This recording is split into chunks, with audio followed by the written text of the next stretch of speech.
We are live now. मैं कृष्ण दत्त आपका एक बार फिर से स्वागत करता हूं आपके अपने प्लेटफॉर्म पर बेहतरीन सी क्लासेस के साथ में। एक बार जल्दी जल्दी से सभी जुड़ जाइए और सभी का मोस्ट वेलकम है। सभी का जय श्री राधे कृष्णा। ठीक है, सभी जल्दी जल्दी से आ जाओ भी। सभी को जय श्री राधे कृष्णा जी। सभी को गुड इवनिंग। जल्दी जल्दी से बताओ भी, मेरी वॉइस और डिस्प्ले क्लियर आ रही है सभी को?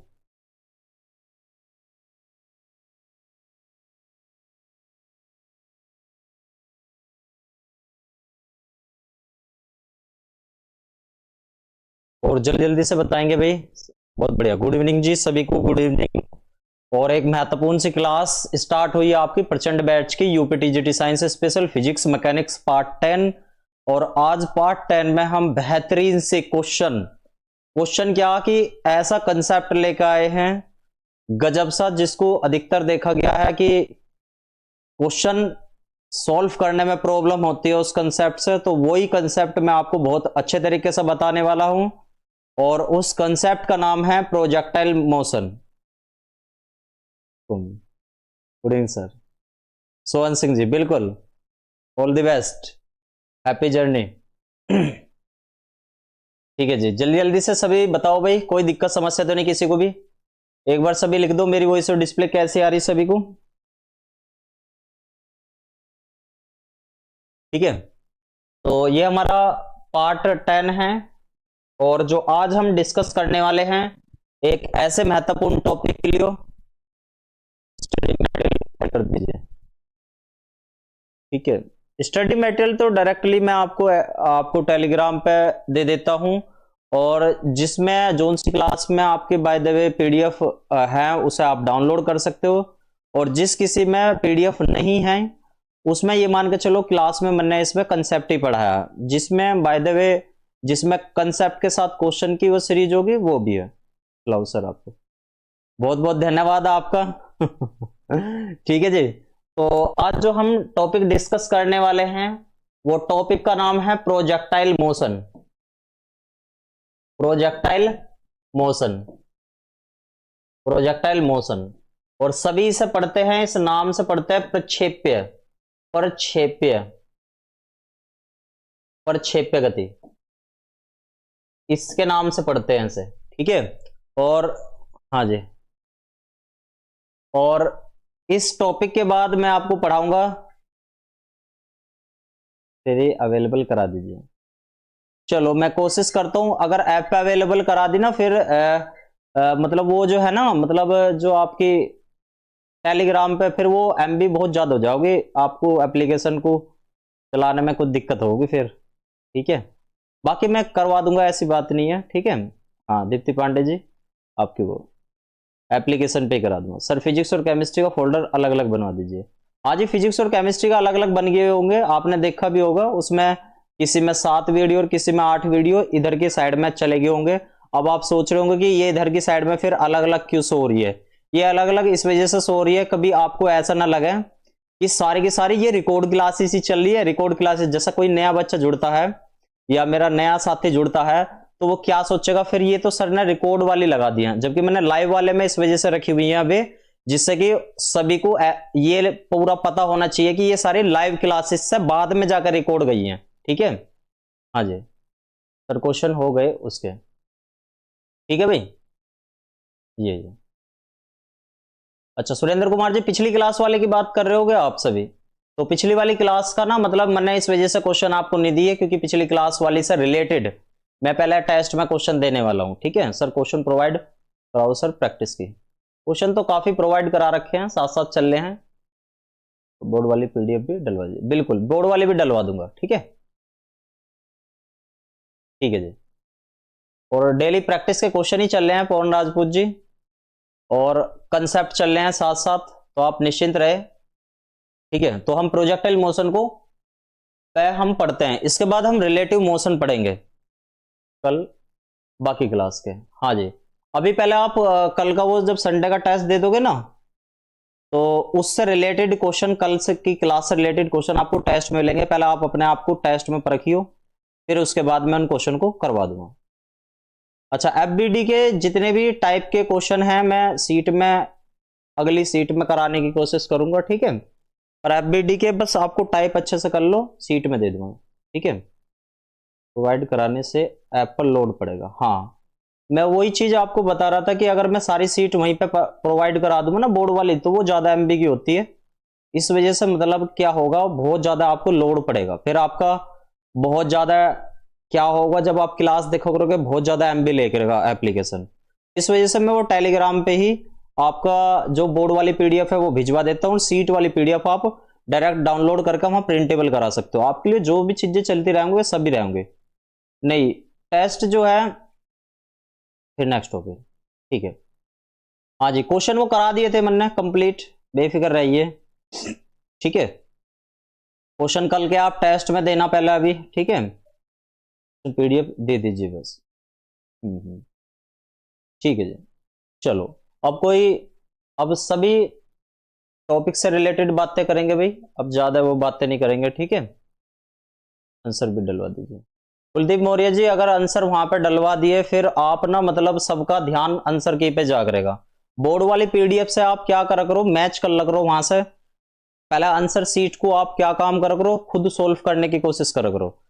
बताऊं, अगर आप मतलब जैसे छोटे बच्चे के तरीके से अपने माइंड को बना के चलोगे ना, तो फिर आपका माइंड की ऐसी पावर होती है, फिर वो ये असमंजस की स्थिति में आ जाता है, वो मेहनत करना नहीं चाहता फिर माइंड, फिर वो क्या करता है कि डायरेक्ट उसके नीचे आंसर पे निगाह जा करेगी। आपका थोड़ा सा दिमाग खराब हुआ क्वेश्चन पे, वही आंसर आप देखना स्टार्ट कर दोगे। तो मैं आपको एक मास्टर की सोच के तरीके से काम करा रहा हूं सारा, कि पहले आप इन क्वेश्चनों को अच्छे तरीके से सोल्व कर लीजिए, और जब आप अपने तरीके अच्छे तरीके से सोल्व कर लोगे, उसके बाद आप जो टेलीग्राम पे जो मैं बोर्ड की पीडीएफ डाल देता हूं, वहां से अपने आंसर को मैच कीजिए, आपको ये पता लगेगा कि आपके माइंड ने कितनी मेहनत करी है, ठीक है जी।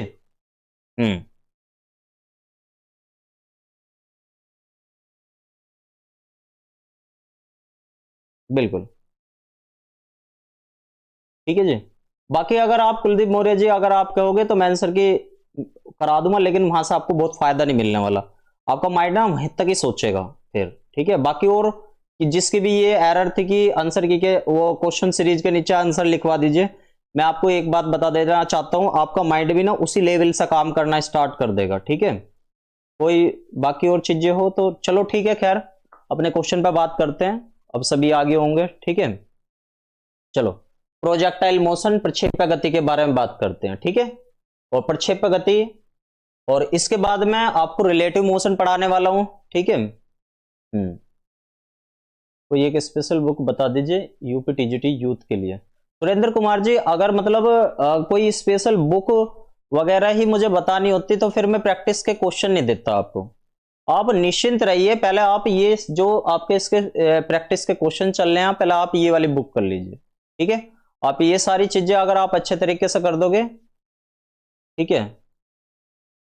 हाँ, और दूसरी चीज क्या है कि आप डिफरेंट डिफरेंट चीजों से भागोगे तो फिर इस बैच को चलाने का कोई फायदा नहीं रहने वाला। इस बैच को चलाने का केवल यही फायदा है, आप सभी एक बार इस बैच पर जरा विश्वास करके पढ़ो। आपने 2 साल में सभी ने, मैं आपको बता दूं, आप सभी के सजेशन जो है इनवाइटेड हैं, अच्छे तरीके से सारी चीजें आपकी सुनी जाओगी, लेकिन मैं फिर अपने आप को एक तरीके से इनएक्टिव मान लूंगा। इनएक्टिव मानने का मतलब है फिर मेरा इस बैच में कराने का कोई तात्पर्य नहीं रह जाएगा। क्यों तात्पर्य नहीं रह जाएगा? जब सारी चीजें आपके अकॉर्डिंग होने लग जाएगी ना कि ऐसा होना है ऐसा होना, तो फिर इस बैच को चलाने का और जो इसकी इंस्ट्रक्शन बनी हुई है उसको कराने का कोई फायदा नहीं रहने वाला, ठीक है। आप बेफिक्र रहे, निश्चिंत रहे, इस बैच पर भरोसा करो। ये सारा लाइव क्लासेस का बैच है आपका, ये कोई रिकॉर्डिंग क्लास का बैच नहीं है। आपकी जितनी भी सारी चीजें रहेंगी, ठीक है, ये सारी चीजें आपके प्रत्यक्ष रूप से सामने आने वाली है।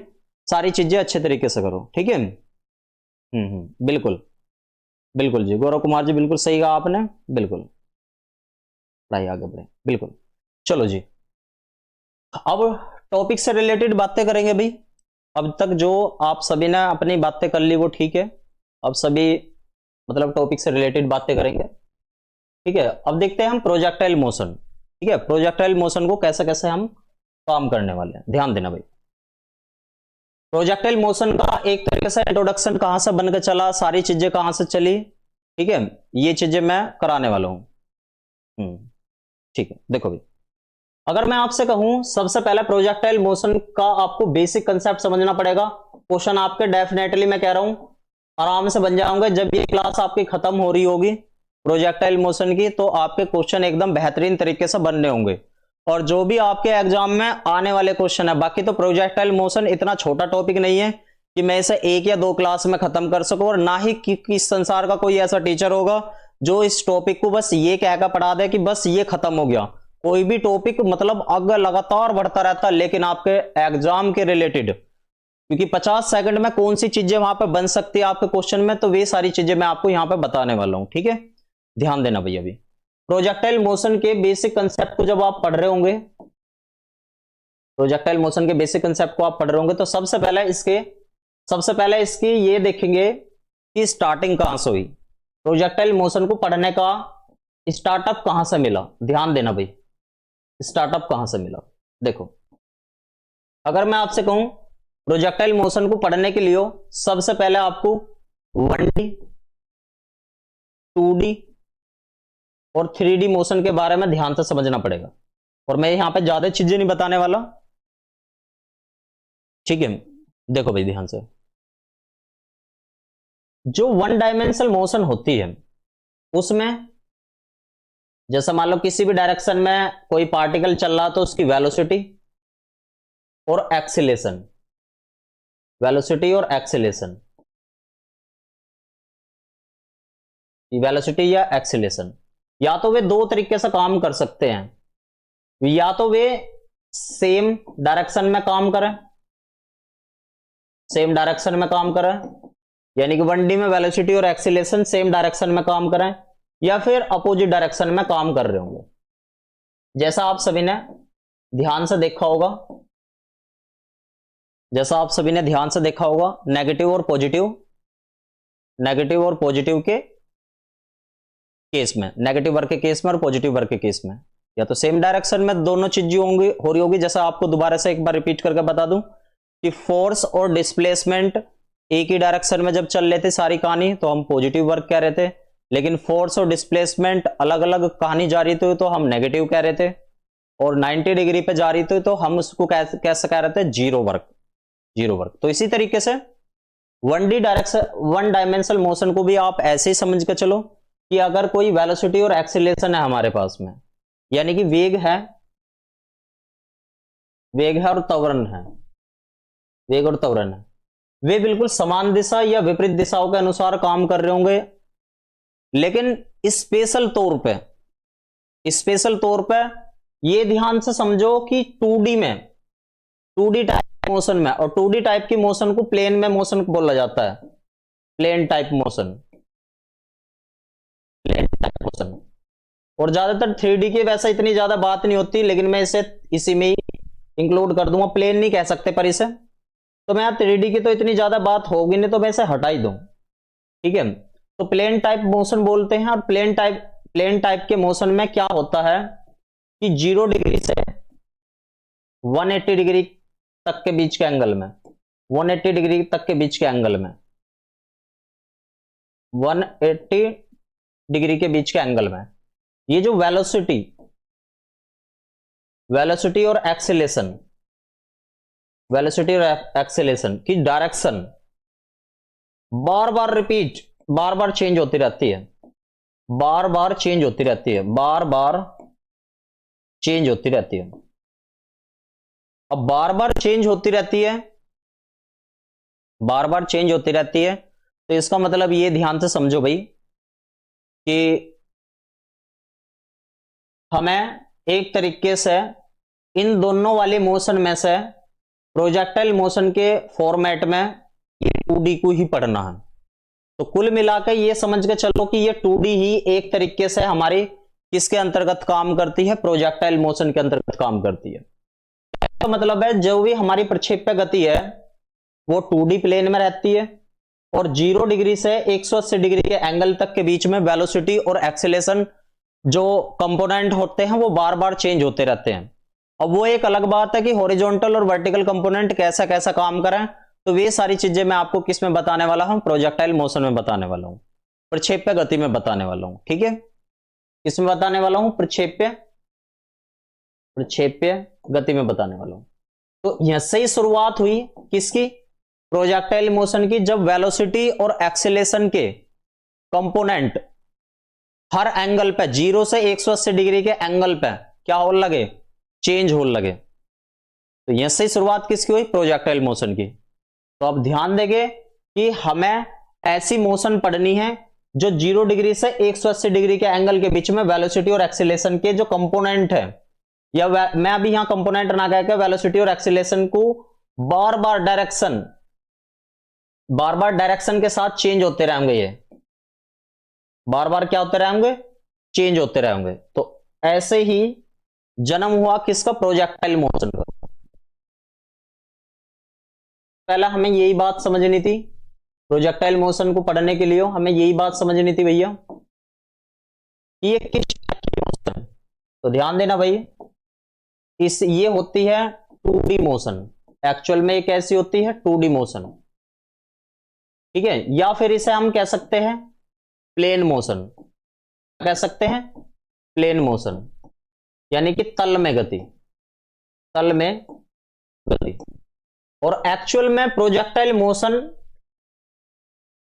किस वजह से 0 डिग्री से 180 डिग्री के बीच में वेलोसिटी और एक्सीलरेशन कंपोनेंट बार बार क्या होते रहते हैं, लगातार चेंज होते रहते हैं। तो उसका कारण है ग्रेविटी। तो इस वजह से हम प्रोजेक्टाइल मोशन को ऐसा भी बोल सकते हैं कि मोशन अंडर ग्रेविटी,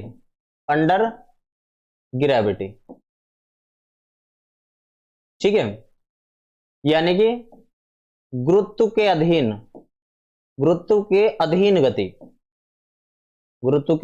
अधीन गति। आई होप प्रोजेक्टाइल मोशन की ये वाली बात क्लियर हुई होंगी सभी को। एक बार सभी यस करके बताओ। प्रोजेक्टाइल मोशन में मैंने अभी केवल आपको इंट्रोडक्शन बताया। क्या बताया कि जो 1D टाइप की मोशन होती है और 1 डायमेंशनल मोशन कौन सी होती है, जैसे मान लो इस पेन को ऐसा फ्रीली नीचे की तरफ न गिराया जाए, तो आप देखोगे कि नीचे की तरफ नहीं इसका वेलोसिटी है और नीचे की तरफ नहीं इसका एक्सेलेरेशन है, ठीक है, ये वाली बात समझ में आई भाई। दूसरी बात अब यदि हम 2D में आवे तो 2D में ग्रेविटी की वजह से वेलोसिटी और एक्सेलेरेशन लगातार चेंज होते रहते हैं। और वो किस प्रकार से चेंज होते रहते हैं, उन्हीं सारी चीजों को हमें पढ़ना किसमें, प्रोजेक्टाइल मोशन में। क्लियर हुआ ये वाली बात। तो अब प्रोजेक्टाइल मोशन को और शानदार तरीके से समझेंगे भाई हम, ठीक है। बिल्कुल इसका पोस्टमार्टम कर देंगे कि प्रोजेक्टाइल मोशन की कैसी कैसी कहानी, और 50 सेकंड में आपके कौन से क्वेश्चन यहां से बनते हैं, ठीक है। तो प्रोजेक्टाइल मोशन और ध्यान से समझेंगे। अगर मैं आपसे कहूं कि हमारे पास यहां पे ये 0 डिग्री का एंगल है और यहां पे इस तरीके से अगर हम, जैसा आप एंगल में लगातार ऐसा घूमोगे तो यहां तक कितने डिग्री का एंगल बना, 180 डिग्री का एंगल बना, 0 डिग्री का एंगल और ये 180 डिग्री का एंगल। तो यहां से हमें एक तरीके से ऐसा मान के चलो कि ये वाला हमारा कैसा एक्सिस है, ठीक है, और ये वाला कैसा है हमारा, वाई एक्सिस है, ठीक है। और किसी भी पार्टिकल को यहां से फेंका जा रहा है, 0 डिग्री से फेंका जा रहा है। अब 0 डिग्री का यहां पर गया, यहां पर गया, यहां पर गया, यहां पर गया, कुछ इस तरीके का पाथ इसका बनता हुआ दिखाई देता है। तो ये 180 डिग्री तक लगातार ऐसे ऐसे इसका पाथ चलता रहता है, ठीक है। या फिर दूसरी डायरेक्शन से भी चल सकता है, ठीक है। अभी मैंने ये इसके अकॉर्डिंग बताया है। ऐसा भी तो हो सकता है इधर की तरफ ने इधर ने भी हो। तो बस ये बात आप ध्यान से समझो, चाहे इधर से लो या इधर से लो, 0 से 180 डिग्री के बीच में उसका कंडीशन बार बार चेंज होती रहेगी। और कंडीशन बार बार कैसे चेंज होती है और कौन कौन से आपके क्वेश्चन आते हैं एग्जाम में, वे चीजें मैं आपको बताने वाला हूं, ठीक है। तो ध्यान दो भाई नेक्स्ट लाइन में। और डायग्राम से इसका एक क्वेश्चन जरूर बनता है। देखो भैया बहुत अच्छा सा सभी एक बार बहुत बड़ा सा डायग्राम बनाओगे जिससे कि सारा डायग्राम आपको एकदम क्लियर हो जाए, सारा डायग्राम एकदम क्लियर हो जाए। मान लो हमारे पास यहां पे कोई पार्टिकल है, यहां पे कोई पार्टिकल है और इसे आपने इस डायरेक्शन में ऐसा फेंका, इस डायरेक्शन में ऐसा फेंका और कुछ एंगल के साथ में, ठीक है, इस तरीके से फैक्का। अगर मैं आपसे कहूं, यहां से दो बात आपको समझने को मिलेगी कि जिससे यो एंगल बना रहा है, जिस लाइन के साथ में यो एंगल बना रहा है, एक कंपोनेंट तो ये हो जाता है, और जिस दूसरी वाली के साथ में भी तो एंगल बना सकता था, दूसरी लाइन के साथ में भी तो एंगल बना सकता था, तो एक कंपोनेंट ये हो जाएगा। इसका मतलब है ये वाला जो है ये रिजल्टेंट का काम कर रहा होगा इसका। अगर बीच में रिजल्टेंट मिलता है तो इस डायरेक्शन में और इस डायरेक्शन में वर्टिकल और हॉरिजॉन्टल कंपोनेंट काम करते हैं। अब आपको पता होगा जो एक्स एक्सिस की डायरेक्शन के साथ में कंपोनेंट होता है, उस कंपोनेंट को बोलते हैं यू एक्स इजिकल टू, या फिर मैं ऐसे कह देता हूं u x equal to u cos theta. ठीक है, और इस वाली ऊपर की डायरेक्शन में वाई एक्सिस की डायरेक्शन में क्या बोल देता हूं, u y equal to u sine theta. ठीक है, ठीक है भाई, क्लियर हुई। और ये वाला जो मन्ना फैक्का है इसे मन्ना बोल दिया अभी फिलहाल यहां पे इसकी वेलोसिटी यू, क्या बोल दिया इसे, इसकी वेलोसिटी यू, जिससे कि आप कंफ्यूजन ना हो। इस यू को म्यू के जैसा बना रहा हूं, जिससे कि आपको कंफ्यूजन ना हो, इस यू को म्यू के जैसा बना रहा हूं। ठीक है, वैसा मैं आपको बता दूं, मैं वी बनाने का मेरा तरीका ये है, कंफ्यूजन ना हो आपको, और यू बनाने का तरीका ये है। ठीक है, तो आपको ध्यान से समझ लेना है, इतनी बात क्लियर होगी ये वाली बात। अब आप देखोगे, अब आप देखोगे, ध्यान दो भाई, यहां पे आप ध्यान से समझना भाई। जैसे मैंने किसी चीज को यहां से फेंका, यहां से फेंका, तो वो कोई चीज मान लो यहां पर तक गई। ठीक है, मान लो इस स्थान पे मैं 3-4 कंडीशन अप्लाई कर देता हूं, क्या कर देता हूं, 3-4 कंडीशन अप्लाई कर देता हूं। एक यहां पर, 1 2 3 4, और सबसे यहां बिल्कुल बीच में 5 6 7 8 9, और यहां पर 10। तो आपको एक बात याद रखनी है भैया कि इस स्थान पे वेलोसिटी अगर मैं मान के चल रहा हूं, यहां पे अगर मैं मान के चल रहा हूं 3, जैसे ही ऊपर अब आगे जाता रहा होगी, यहां पे होगी 2। ठीक है भैया, यहां पे सपोज करो मैंने मान ली 1.5, यहां पे मान ली 1, और यहां पे होगी दोबारा से 0। ठीक है, यहां पे जैसी ग्रेविटी, जब ये ग्रेविटी के अपोजिट में जा रहा था तो वेलोसिटी लगातार हमारी घटती जा रही है, और यहां मैक्सिमम हाइट पे इस जगह, यहां आप देखोगे यहां मैक्सिमम हाइट है, इस मैक्सिमम हाइट पे वेलोसिटी कैसी होगी, यहां पे 0 होगी। अब जैसी वो ग्रेविटी के साथ आकर चला, ग्रेविटी इसका सहयोग कर रही है, तो वेलोसिटी यहां से बढ़ती हुई गई 1 2 3, इस तरीके से, मतलब लगातार बढ़ती जा रही है। मैं यहां पे 3 दे देता हूं, यहां पे 2.5 का देता हूं, यहां पे 3 का देता हूं। तो यहां से आपको एक बात समझ में आई होगी कि मैक्सिमम हाइट से पहले कोई चीज लगातार घट रही है, और मैक्सिमम हाइट के बाद कोई चीज लगातार बढ़ रही है। यहां एक बात समझ में आई होगी, यहां एक बात समझ में आई होगी कि मैक्सिमम हाइट से पहले, मैक्सिमम हाइट से पहले, हाइट से पहले, पहले कोई चीज घटी तथा मैक्सिमम हाइट के बाद, मैक्सिमम हाइट के बाद, हाइट के बाद वही चीज बढ़ी, वही चीज बढ़ी, तथा मैक्सिमम हाइट पर, तथा मैक्सिमम हाइट पर, हाइट पर वही चीज, वही चीज शून्य हुई। कैसी हुई, शून्य हुई, 0 हुई, 0 हुई, 0 हुई। तो यहां से अब एक बात ध्यान से समझनी पड़ेगी, जो ये फॉर्मेट लिखा है मैंने कि मैक्सिमम हाइट से पहले पहले वो चीज घट रही थी, और मैक्सिमम हाइट के बाद वो चीज बढ़ रही है, तो यानी कि इसमें दोनों केस हो गए, मतलब तीनों केस मान के चलो। पहले मतलब एक घटने वाला भी केस हो गया, बढ़ने वाला भी केस हो गया, 0 वाला भी केस हो गया। एक्चुअल में ये वाली चीज है कौन सी, भाई यो जो चीज हम कह रहे हैं कि जो चीज बढ़ रही है और घट रही है, यो एक्चुअल में ये वाली वेरिएबल चीज है कौन सी, ये कौन सी ऐसी वेरिएबल चीज है। अब आप अच्छे तरीके से एक बात देख रहे होंगे, आप अच्छे तरीके से एक बात देख रहे होंगे कि भैया यस ये क्वेश्चन है, भाई ध्यान देना मेरी बात पे, ये क्वेश्चन है बड़ा बेहतरीन सा, कि एक चीज लगातार वेरी करती है, ये वेरी क्यों कर रही है, ये वेरी कर रही है क्योंकि यहां पर आप अच्छे तरीके से देखोगे तो एक ग्रेविटी बहुत बड़ा रोल प्ले कर रही है। ग्रेविटी इस जगह यहां पे ये नीचे की तरफ ग्रेविटी, यहां पे भी नीचे की तरफ, यहां पे भी नीचे की तरफ, यहां पे भी नीचे की तरफ ग्रेविटी, यहां पे भी नीचे की तरफ, लगातार एक वैल्यू, लगातार एक वैल्यू यानी कि जी की वैल्यू जो है लगातार यहां पर रोल प्ले कर रही है।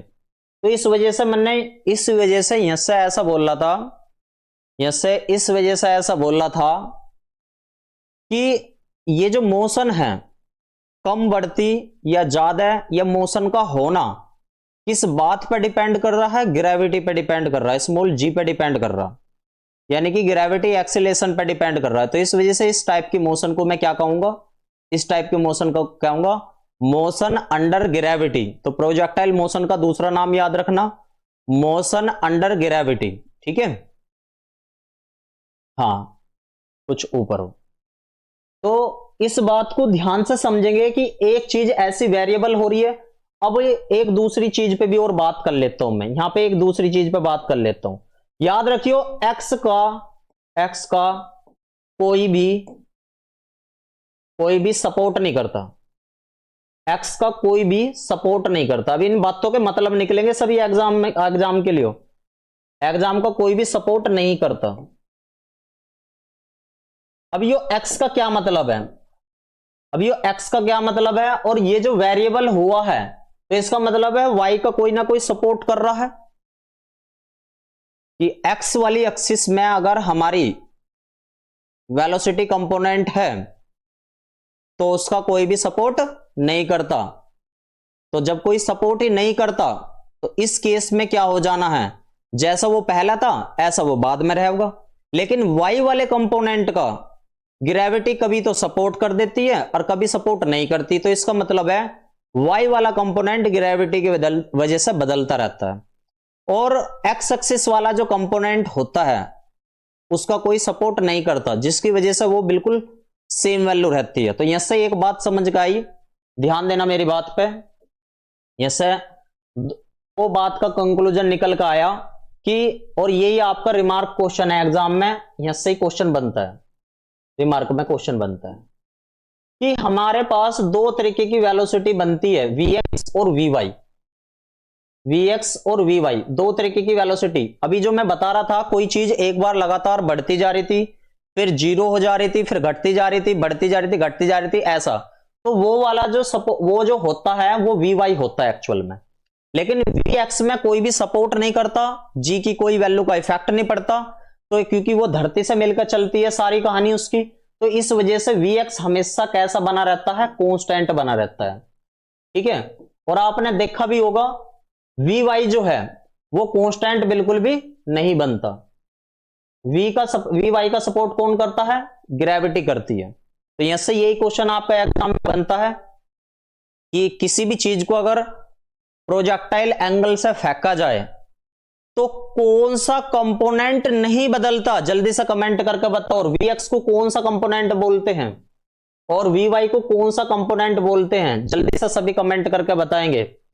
आप सभी ने पढ़ा होगा इसे क्षैतिज घटक, यानी कि कभी भी क्षैतिज घटक पर कोई प्रभाव नहीं पड़ता, और इसे बोलते हैं हिंदी में, अभी मैं इंग्लिश में बताने वाला हूं, ऊर्ध्वाधर घटक।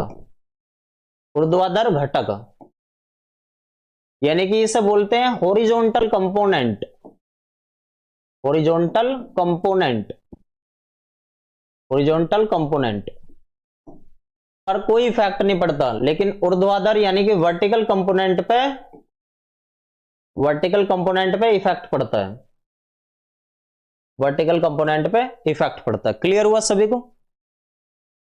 पहले जल्दी जल्दी से बताओ, ये वाली बात क्लियर हुई सभी को? अब यहां से एक बात ध्यान से समझेंगे,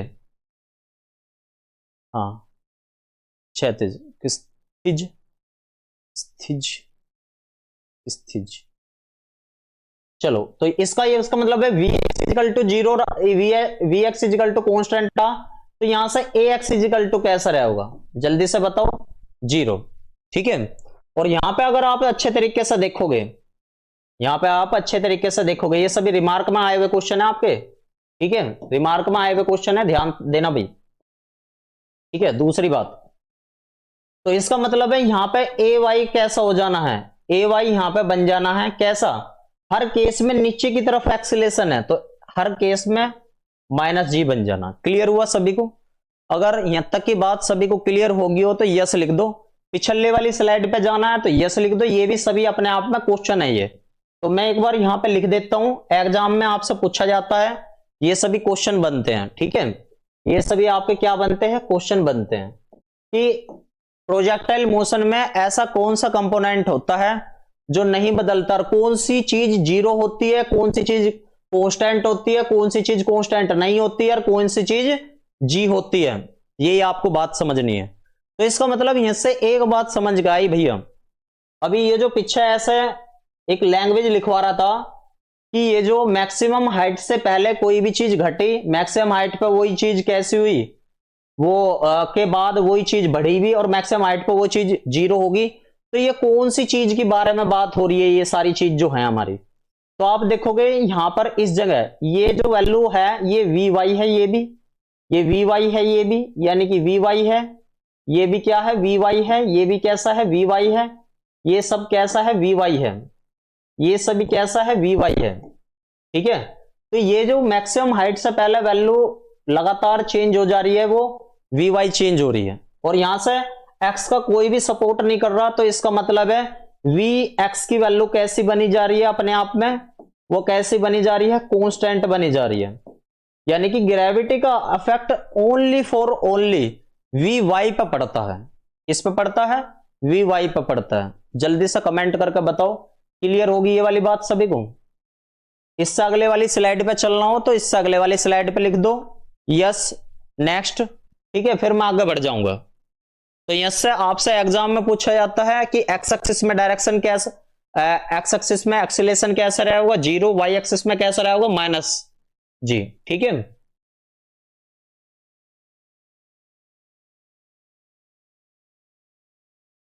ठीक है, फिर अगले कंसेप्ट पर बढ़ता हुआ चलूं भाई मैं।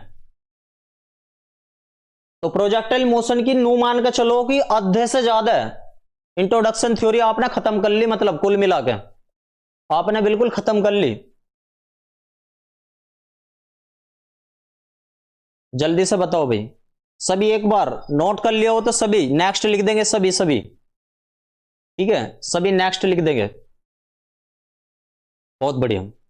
तो यहां से भी ये क्वेश्चन है, यहां से भी ये क्वेश्चन है, ये सभी क्वेश्चन ही अपने आप में। चलो अब आगे बढ़ते हैं, ध्यान देना मेरी बात पे, अगर अब ध्यान से समझना, बिल्कुल आपने ये जनरल टर्म्स भी देखी होगी अच्छे से, फिर मैं अभी पॉइंट भी लिखवाऊंगा इनसे रिलेटेड, पहले अभी थोड़ी थोड़ी सी चीजें जो काम की है पहले वही वही चीजें बताता चलो।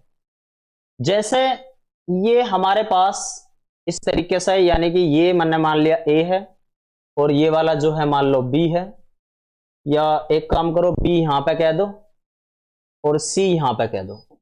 ठीक है, सी यहां पे कह दो। तो कोई भी चीज, अब यहां से तीन तरीके की चीजें बनकर चलती है, तीन तरीके की चीजें कौन कौन सी होती है? तो सबसे पहले होता है हमारे पास टाइम, क्या होता है टाइम। इसके बाद यानी कि ये जो टाइम है ये वाला, ये कौन से वाले टाइम की बात हो रही है, फ्लाइट टाइम के बारे में बात हो रही है। तो हिंदी में आप सभी ने ऐसा पढ़ा होगा उड़ियन काल, उड़ियन काल यानी कि जितने टाइम तक कोई भी चीज हवा में रह रही है। और इसके बाद आपने इसका पढ़ा होगा हाइट, क्या पढ़ा होगा, हाइट।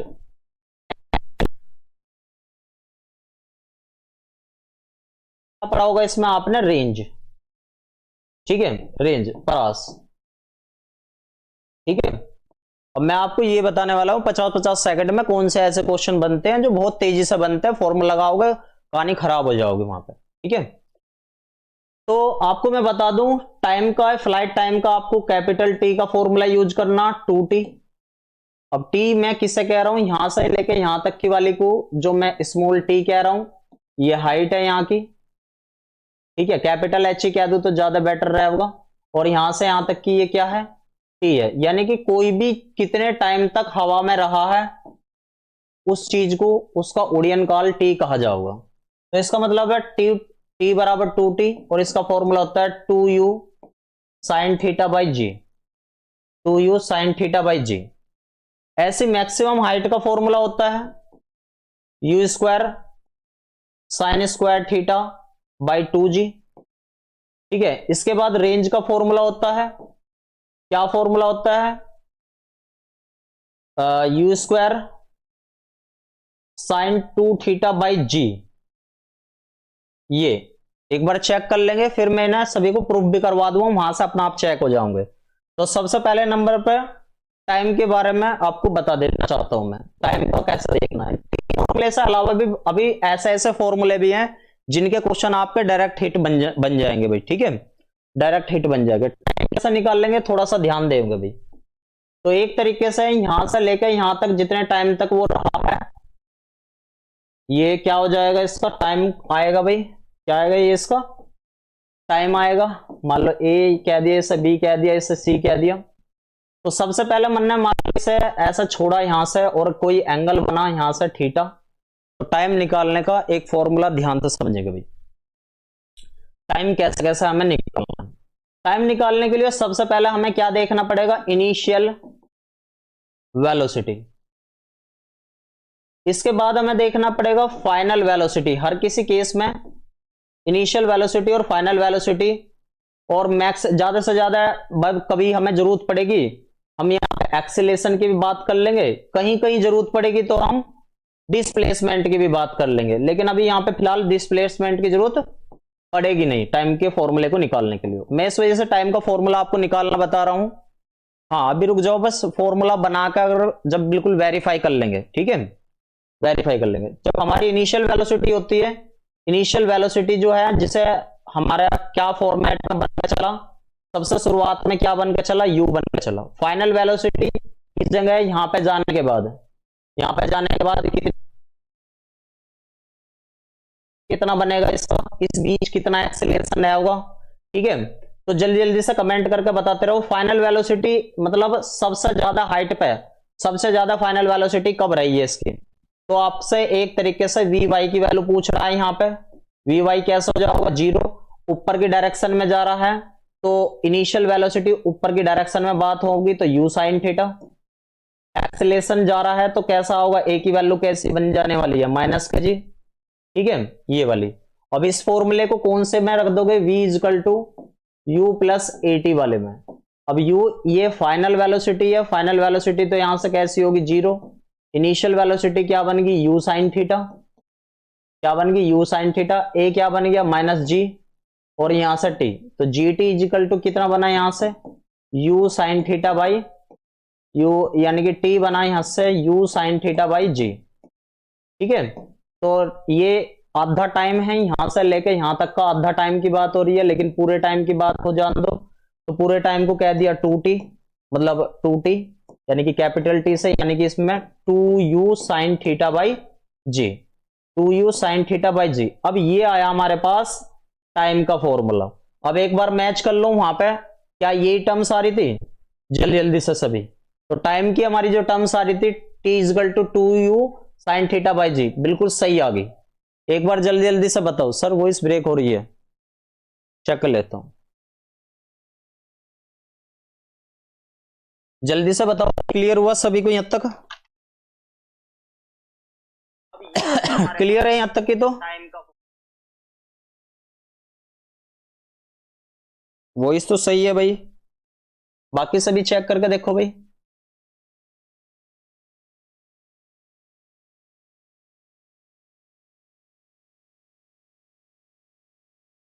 ठीक है, सभी क्लियर है भाई? सभी एक बार यस लिख दो, फॉर्मूला एक बार नोट डाउन भी कर लो चाहे तो,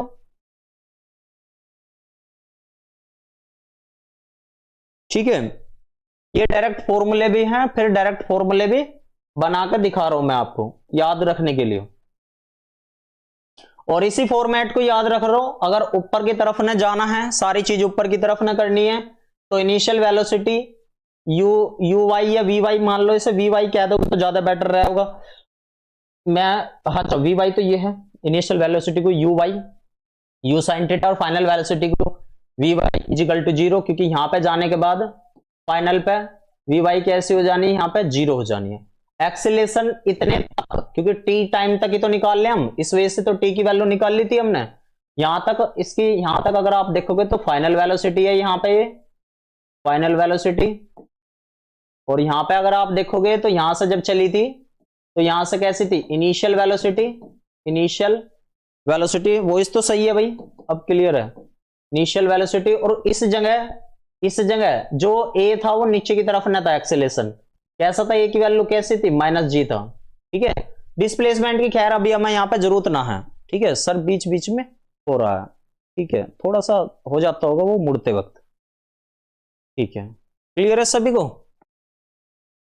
चलो जी, टाइम सभी ने निकाल लिया, अब टाइम तो निकाल लिया, बहुत बढ़िया है। टाइम वाले केस में ज्यादातर इसका जो फॉर्मूला जैसा है ऐसा का ऐसे रहता है, क्या बताया मैंने, टाइम के फॉर्मूले से जैसा ये है फॉर्मेट, इसी से सेम क्वेश्चन आते हैं, सेम फॉर्मूले से सेम क्वेश्चन। मैं लिख देता हूं यहां पे, सेम फॉर्मूले से सेम क्वेश्चन, इसका मतलब है जैसा ये फॉर्मूला है ऐसा का ऐसे ही सॉल्व करेंगे। इस फॉर्मूले में इतना कोई ज्यादा बात नहीं करेंगे, लेकिन अगले दो फॉर्मूले में क्वेश्चन आते हैं वहां से, ठीक है, क्वेश्चन आते हैं कहां से, वहीं से। तो अगले वाले फॉर्मूले को ध्यान से देखेंगे भाई। अगले वाला फॉर्मूला है हमारा, टाइम का हो गया हमारा, अब अगले वाला फॉर्मूला है हमारा किसका, हाइट का, किसका हो गया, हाइट का, हाइट का, ऊंचाई का, ध्यान देना। तो इनिशियल वेलोसिटी इसके लिए भी ऐसी लो, इनिशियल वेलोसिटी, इनिशियल, ठीक है, फाइनल वेलोसिटी, और इसमें विशेष तौर पर एक्सीलरेशन भी आएगा, और इसमें विशेष तौर पर डिस्प्लेसमेंट भी होगा। वैसे ये चार चीजों के अलावा कोई और कहानी नहीं है। अब डिस्प्लेसमेंट कैसा होगा ये सारी चीजें मैं आपको बताने वाला हूं। इनिशियल वेलोसिटी, क्योंकि ऊपर की तरफ नहीं जा रहे हैं, तो इनिशियल वेलोसिटी यू वाई के अकॉर्डिंग ही काम करेगी, क्या होगी, you sine theta. Final velocity यानी कि मैक्सिमम हाइट पर कैसी हो जानी है, 0। एक्सीलरेशन ए इक्वल टू कितना हो जाना है, -g। और डिस्प्लेसमेंट, डिस्प्लेसमेंट को मैं यहां एस से रिप्रेजेंट करता हूं, और एस क्या बन जाना है, डिस्प्लेसमेंट जो बन जाना है वो हाइट का बन जाना है। यानी कि एक तरीके से हमारी जो कहानी कुछ इस तरीके से दिखाई दे रही होगी। जब यहां से वो इनिशियल वेलोसिटी बना होगा, इसका इनिशियल वेलोसिटी, इनिशियल वेलोसिटी को यू वाई, और इस जगह पर जाने पर फाइनल वेलोसिटी, क्योंकि हमें हाइट ही तो देखनी है, एच ही तो देखना है, तो इस जगह पर वी वाई कैसा हो गया होगा, यहाँ पर 0।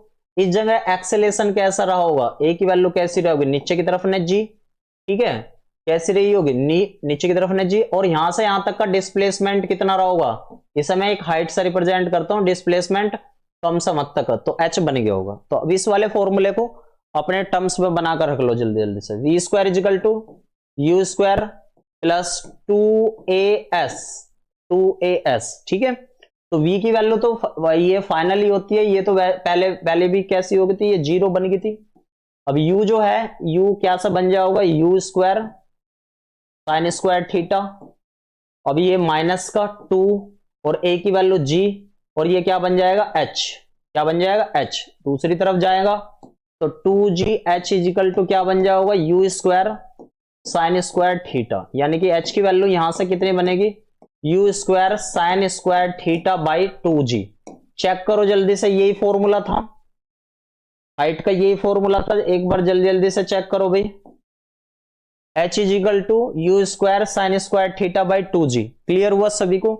अब देखो, कभी भी इस फॉर्मेट पे सेम फॉर्मूले पे सेम क्वेश्चन नहीं आते, यानी कि ये जो है रूप बदलने वाला, यानी कि फॉर्म चेंज फॉर्मूला है, फॉर्म चेंज फॉर्मूला। कैसे फॉर्मूला, ध्यान से समझना, फॉर्म चेंज फॉर्मूला कैसे, यहां से ध्यान से समझिए क्वेश्चन कैसे बनता है और क्या कहानी बनती है, ध्यान देना भाई। एच की वैल्यू अभी अगर आप अच्छे तरीके से देखोगे तो एच की वैल्यू या स्मॉल एच की वैल्यू कितनी आई होगी, you square sine square theta by 2g आई है यहां से, ठीक है। आप कहते हो कि मैक्सिमम हाइट पे, किस पे, मैक्सिमम हाइट पे, तो मैंने कह दिया एच मैक्सिमम। मैक्सिमम हाइट तब मानी जाती है जब थीटा बराबर कैसा हो, 90 डिग्री हो, सबसे ज्यादा 90 डिग्री की कंडीशन पे बनेगी। तो आप देखोगे तो यहां से कंडीशन बननी होगी यू स्क्वायर बाई 2g, ये बननी होगी। तो यदि ज्यादा से ज्यादा आपको क्या हो सके इस फॉर्मूले पे, लेकिन ट्रेंड बदल चुका है, ट्रेंड बदल चुका है, और ट्रेंड का क्वेश्चन कहां से आ जाना है, यहां पे ध्यान देंगे, ट्रेंड का क्वेश्चन, ट्रेंड का क्वेश्चन, क्वेश्चन ध्यान देंगे भाई यहां पे कैसा आता है।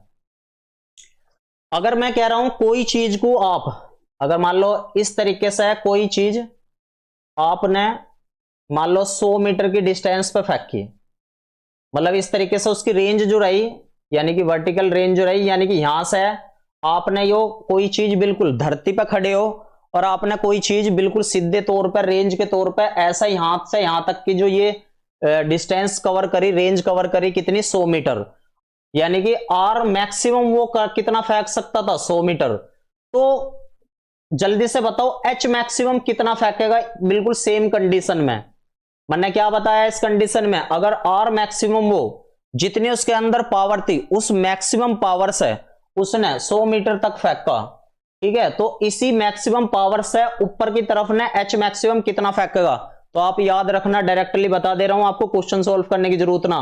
जैसे एच मैक्सिमम अगर आपसे पूछा, वो एच मैक्सिमम पूछा है तो तुरंत क्या कर देना, आर मैक्सिमम का आधा कर देना, यानी कि 50 मीटर इसका राइट आंसर बन जाएगा। तो आपको ये ज्यादा ध्यान देना भैया।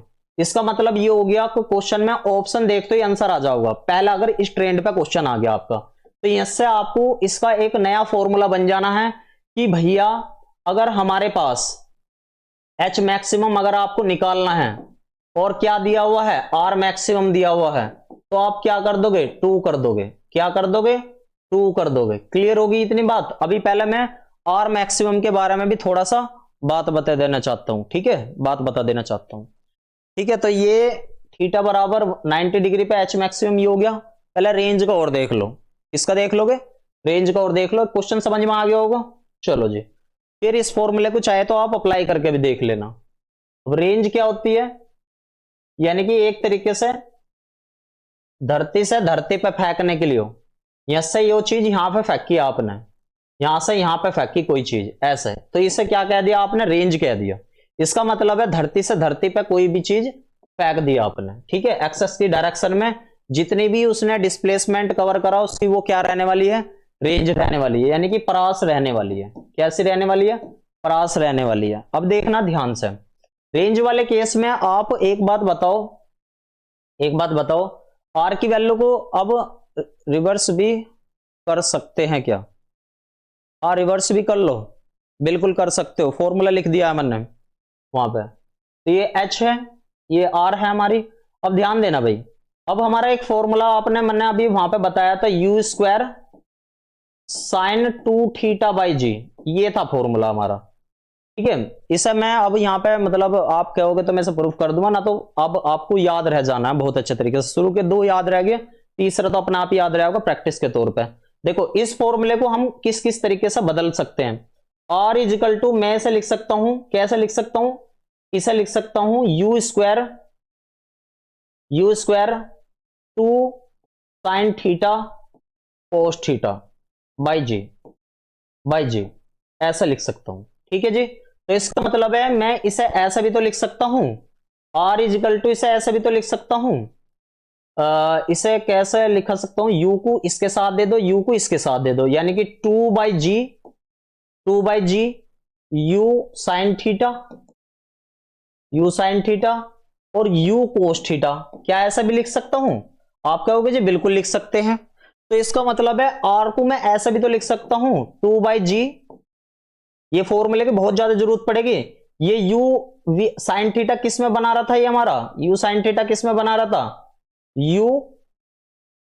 यू वाई में, और ये किस में बना रहा था, मल्टीप्लाई यू एक्स में, तो इस बात का ध्यान रखना, इस फॉर्मूले पे कैसा क्वेश्चन आता है मैं अभी बताने वाला हूं, ध्यान देने वाला हूं, अभी ध्यान देना भाई। आर की वैल्यू हमारे पास ये आई है, तो आर की वैल्यू आ गई 2/g यू साइन थीटा और यू कोस थीटा। तो इस पे फॉर्मूले पे कैसा फॉर्मेट बनता है वो मैं अभी बताने वाला हूं आपको अच्छे तरीके से, ठीक है। अब देखो, अगर आप पुराने वाले फॉर्मूले से आर और एच में कंपेयर, देखो इस फॉर्मूले पे मैं रिमार्क लिख देता हूं, इस फॉर्मूले पर रिमार्क लिख देता हूं, जल्दी से एक बार यहां तक बताओ भाई सभी, यस लिख दो, मैं आगे बढ़ता जा रहा हूं, ठीक है, फिर टाइम वेस्ट नहीं होने का आपका। तो यस से हमारा आर इजिकल टू क्या बना, 2/g क्या बना, u x multiply u y. अब इस फॉर्मूले पे कैसा कहानी बन जाती है या कैसा नहीं बनती, तो वे चीजें ज्यादा हम फोकस करेंगे। देखो भाई, अगर मैं एक क्वेश्चन ले लेता हूं, मैं एक क्वेश्चन ले लेता हूं और फिर इस पे एक एंगल का केस भी बताता हूं मैं आपको, अच्छे तरीके से एंगल का केस भी बताता हूं। अगर मान लो u की वैल्यू हमें ये दे रखी है, u की वैल्यू दे रखी है 3+4 j कैप दे रखी है, ठीक है, ये दे रखी है वैल्यू, और आपसे यहां से उसने पूछा कि r बताओ हमारा, ठीक है, और भी कहानी पूछ सकता था वो, मान लो इस तरीके से आर, मैं अभी फिलहाल यहां आर ही निकाल कर दिखा रहा हूं, टी भी पूछता है और एंगल भी पूछता है, वो बाद में प्रैक्टिस करवा दूं, अभी तो मुझे ये टर्म्स दिखानी है आपको। तो आर अगर पूछ रहा है, ऐसा फॉर्मेट आपको दे रखा, तो आपको ध्यान से समझना कि ये जो यू दे रखा है, ये वाला जो ये एक्स एक्सिस का कंपोनेंट है, ये हम इसे अगर ये क्या मतलब होता है इसका, यू एक्स आई कैप होता है इसका मतलब, और इसका मतलब होता है यू वाई जे कैप होता है। तो इसका मतलब है यू एक्स की वैल्यू कितनी दिखाई दे रही है आपको, यू एक्स की वैल्यू कितनी दिखाई दे रही, 3 दिखाई दे रही है, और यू वाई की वैल्यू कितनी दिखाई दे रही, कितनी दिखाई दे रही, 4 दिखाई दे रही है। और यू एक्स की वैल्यू यानी कि यहां से अगर अच्छे तरीके से देखो तो यू कोस थीटा की वैल्यू कितनी दिखाई दे रही है आपको, 3, और अगर यहां से देखोगे अच्छे तरीके से तो यू साइन थीटा की वैल्यू कितनी दिखाई दे रही है यहाँ पे, 4। इस तरीके से ये कहानी क्लियर होगी बात। अब आपके माइंड में जैसे ये कहानी बनी, आप यहां से भी वैल्यू डायरेक्ट निकाल सकते थे, ठीक है, बस ये वाले फॉर्मेट मुझे एक बार बता देना था आपको, ठीक है। तो कभी कभार क्या होता है, अब आप अच्छे तरीके से यू एक्स यू वाई की वैल्यू यहां पर पुटअप करके, जी की वैल्यू वो एग्जाम में देगा, आर की वैल्यू आप डायरेक्टली निकाल दोगे, क्या कर लोगे, समझ गए मेरी बात को, क्या समझ गए मेरी बात को। तो कभी कभार अब एक फॉर्मेट और बना के दे देता है, एक्स्ट्रा फॉर्मेट, वो एक्स्ट्राज फॉर्मेट क्या बना के दे देता है, ध्यान देना भाई। कभी कभार वो प्रक्षेपण एंगल भी पूछ लेता है यहां से, टेन थीटा, टेन थीटा क्या बनता है, टेन थीटा क्या बनता है, ध्यान देना भाई। टेन थीटा मुख्य तौर पर आपने क्या देखा होगा, टेन थीटा बराबर पंडित बद्री प्रसाद या लाल बट्टे कक्का करा होगा आपने अच्छे तरीके से, तो आपने देखा होगा परपेंडिकुलर अपॉन बेस या लंब बटे आधार देखा होगा। तो मैं यहां परपेंडिकुलर अपॉन बेस लिख देता हूं, परपेंडिकुलर अपॉन बेस लिख देता हूं।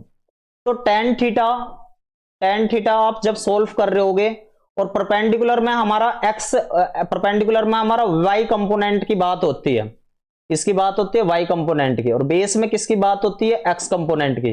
तो जब आप टेन थीटा का फॉर्मूला बना रहे होंगे, तो यहां से आप एक बार ध्यान देना भाई, क्या बात ध्यान देना कि टेन थीटा में जब भी एक्स कंपोनेंट में आप जा रहे होगे, एक्स कंपोनेंट में जाने का मतलब है, एक्स कंपोनेंट में जाने का मतलब है रेंज, और वाई कंपोनेंट में जाने का मतलब है हाइट, वाई कंपोनेंट में जाने का मतलब है हाइट, ठीक है।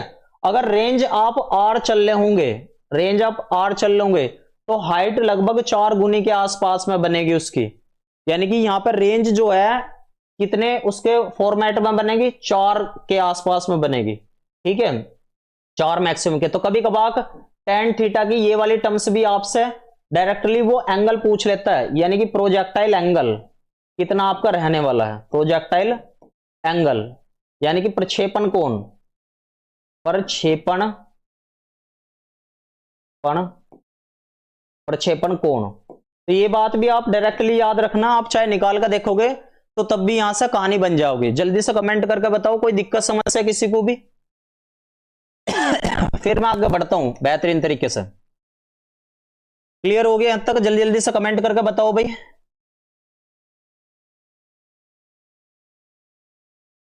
जल्दी जल्दी से कमेंट करके बताओ।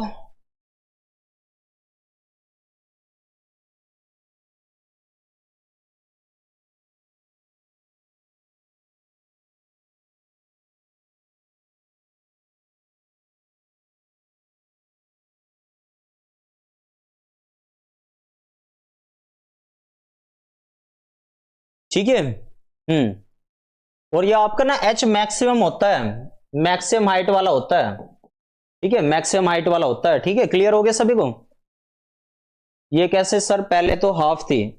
एंगल के केस में एंगल वो अलग है, जब आपको रेंज दिया जावे, सुनो मेरी बात ध्यान से, जब आपको रेंज और एच में केस दिया जावे तब हाफ होती है, ठीक है। जब इसका प्रोजेक्शन एंगल केस बना, आप निकाल कर देख लेना इतनी, ये सारे फॉर्मूले से, ठीक है। मैं दिखा देता, फिर ये वाली क्लास एक अलग लेवल की हो जाती, ठीक है। तो अभी आपको डायरेक्ट मैं क्वेश्चनों पे ले जाने वाला हूं। tan theta equal to 4h maximum by r, ठीक है। क्लियर हो गया सभी को?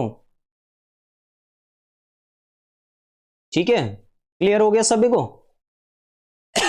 तो ये आपको रिमार्क लिख देना है यहां पे, रिमार्क, ये बहुत महत्वपूर्ण चीजें हैं सारी, ठीक है। फिर मैं एक क्वेश्चन देने वाला हूं, सभी क्वेश्चन करेंगे।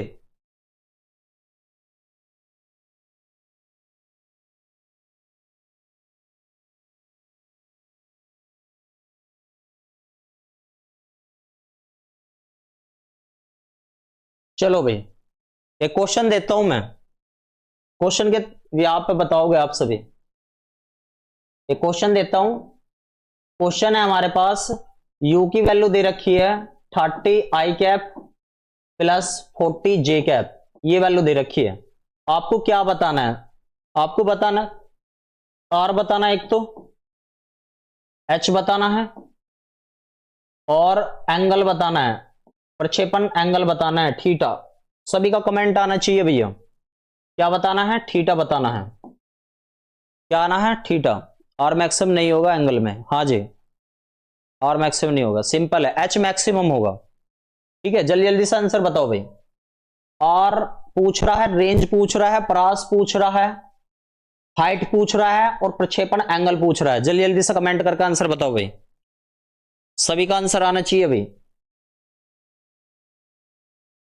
निकाल लो, 1 मिनट का टाइम दे देता हूं मैं आपको, 1 मिनट का टाइम दे देता हूं, सभी निकाल लो, अगर आप कंसेप्ट को अच्छे तरीके से समझ गए होगे तो। और मैं इस क्वेश्चन को इंपॉर्टेंट कहना चाहूंगा, ठीक है। जल्दी जल्दी से 1 मिनट का टाइम दे रहा हूं, जल्दी जल्दी से सभी बताएंगे भाई क्या आंसर आने वाला है।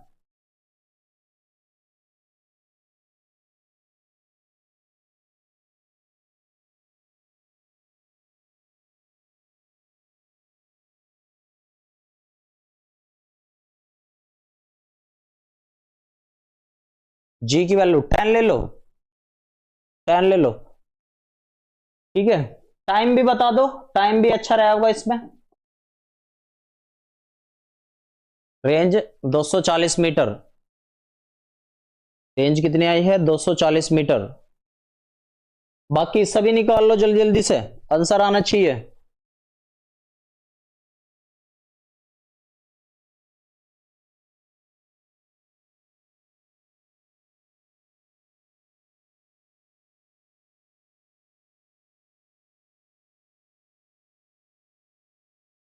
H45, H160,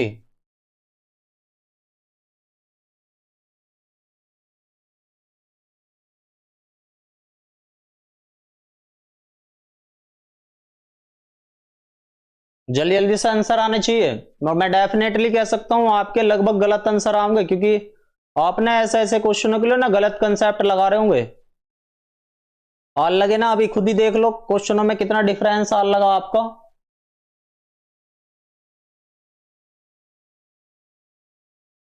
जल्दी जल्दी से बताओ भाई, सभी जितने भी क्लास देख रहे हो सभी बताएंगे भाई। 240, 120, 45, ठीक है जी, देखते हैं। 240 डी आया है, गलत आए हैं।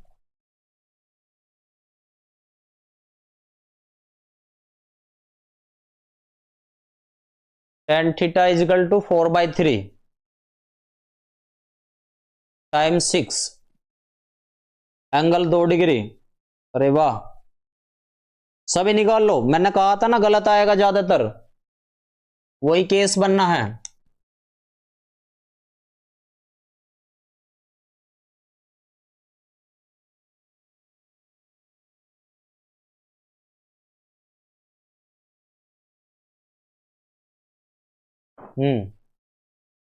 चलो देखते हैं भाई, ध्यान दो भाई मेरी बात पे।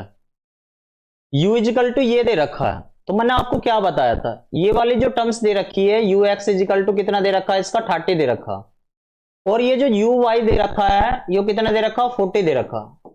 तो इसका मतलब है यू कोस थीटा कितना आ गया हमारे पास, वो 30 हो गया, और यू साइन थीटा कितना आ गया हमारे पास, वो कितना हो गया, 40 हो गया। ठीक है, तो कौन कौन से टी वाले सारे, पहले एक बार फॉर्मूले दोबारा एक बार एक तरफ लिख देता हूं, T equal to 2u sine theta by g. ठीक है, 2u साइन थीटा बाई जी।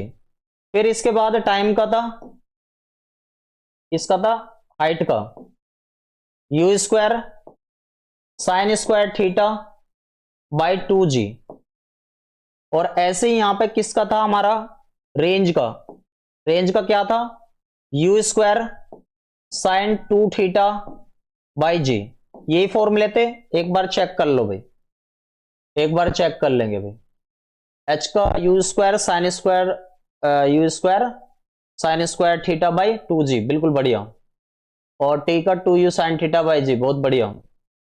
और रेंज का u square sine square theta by 2g sine 2 theta, बिल्कुल क्लियर है। तो सबसे पहले सबके अधिकतर गलत आए हैं भाई, एच 80 होगा। देखो ध्यान से, सबसे पहले क्या निकलवा रहा है, वो ये निकलवा रहा है, आर के बारे में बात कर रहा है। तो पहले चलो एच के बारे में बता देता हूं मैं, पहला आसान एच के बारे में ले लेते हैं। एच का क्या आया हमारे पास, u square sine square theta by 2g। अच्छा एक बात बताओ, इसे मैं क्या ऐसा नहीं लिख सकता, u साइन थीटा का होल स्क्वायर नहीं लिख सकता क्या इसे, कैसा, बिल्कुल लिख सकते हैं जी। अब जब u साइन थीटा लिख सकते हैं, u साइन थीटा ये दे तो रखा, और 40 का स्क्वायर कितना बनेगा, 40 गुना 40, और 2g 2 मल्टीप्लाई 10, इससे यो खत्म, 2 2 जा 4, कितना बना 80 मीटर हाइट ज्यादातर सभी की ठीक आ गई होगी। ठीक है, अब टी निकाल लो, टी वाला भी और भी आसान है, 2u sine theta by g, ये टी निकाल लो भैया, 2u साइन थीटा बाई जी। जरा देखो अब 2 ऐसे कैसी, u साइन थीटा पूरा का पूरा, u साइन थीटा ये रहा 40 बनना, और g की वैल्यू कितनी बननी 10, इससे वो खत्म, 8 सेकंड आया। जल्दी जल्दी से मैच करते रहो, 2 आंसर आ गए। इसके बाद r निकालने के लिए तो रेंज चाल बराबर दूरी बटे समय वाला फॉर्मूला भी अच्छे तरीके से यूज कर लो।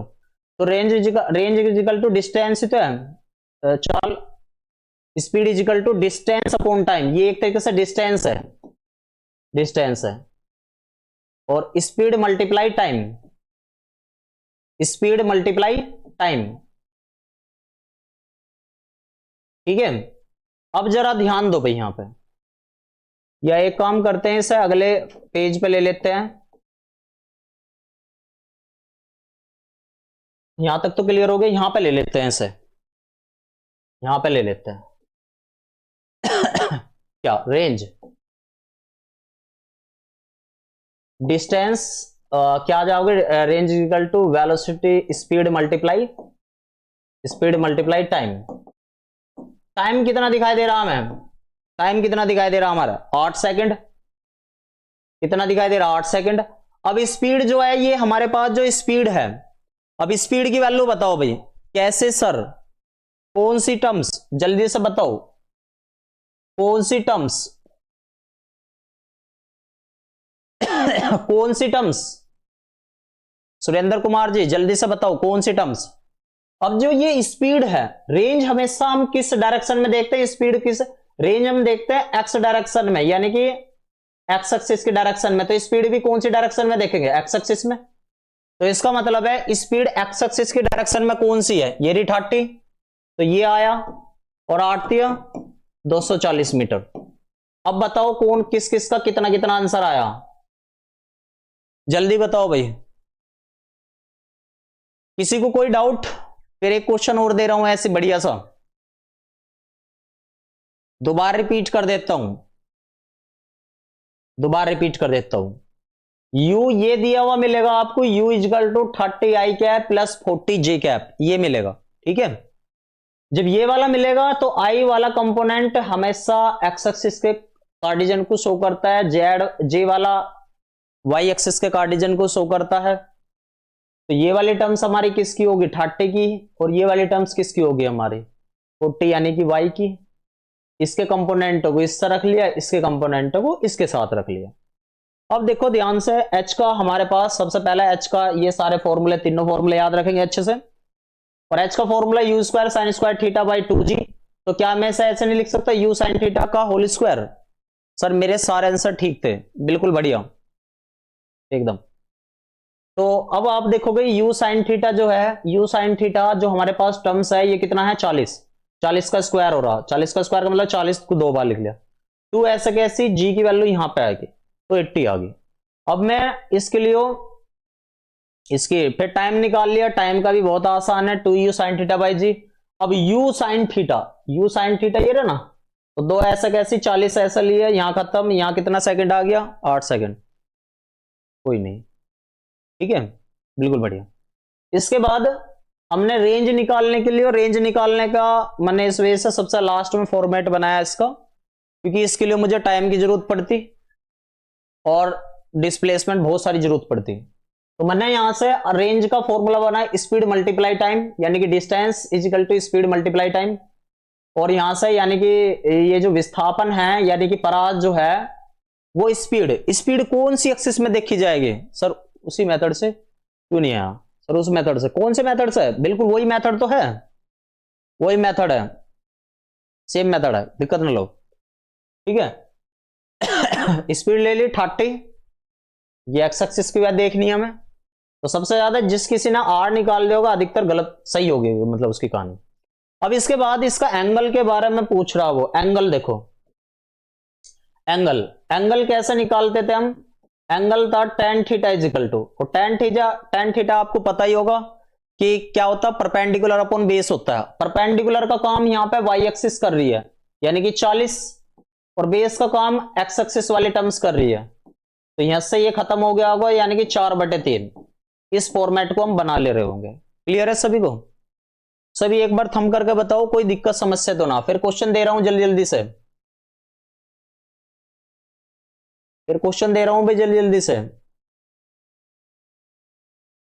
नेक्स्ट क्वेश्चन वो ये भी, हाँ जी वो ये है, ध्यान से देखोगे तो इसी को डिवाइड करके ही वो फॉर्मेट आया था, मैं इस वजह से तो बता रहा था।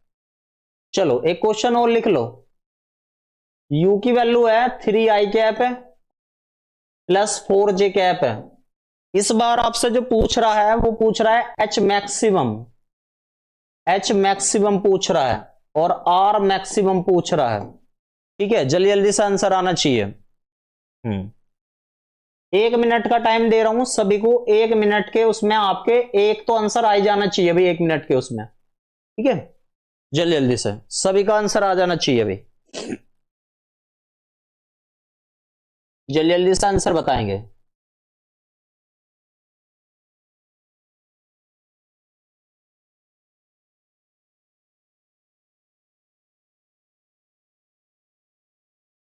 आर की वैल्यू चेंज उस फॉर्मूले से, कौन सी आर की, कौन सी वाली वैल्यू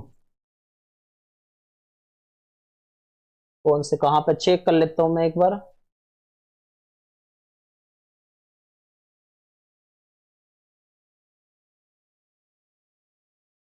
कौन से वाले फॉर्मूले से कह रहे हो आप सुरेंद्र जी? इस वाले से कह रहे हो या फिर इस वाले से कह रहे हो? ठीक है आर की वैल्यू इस वाले से चेंज आ रही है क्या, इस वाले फॉर्मूले से? आर की वैल्यू 2/g देख लेते हैं एक बार।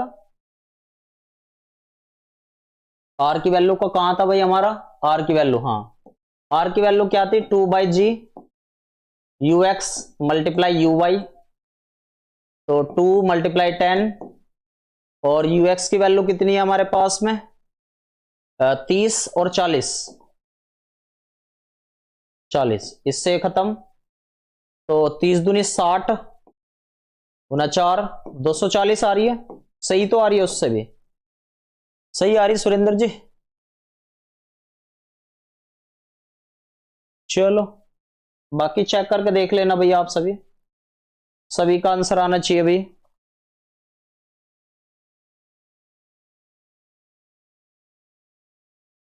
U इजिकल टू ये नहीं, सेम आ रही है, बिल्कुल सही आएगी, 240 ही है।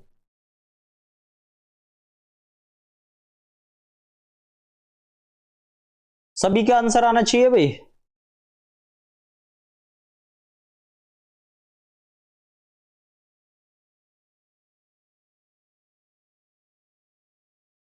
बनाओ जल्दी जल्दी से, H मैक्सिमम और क्या रहने वाला है।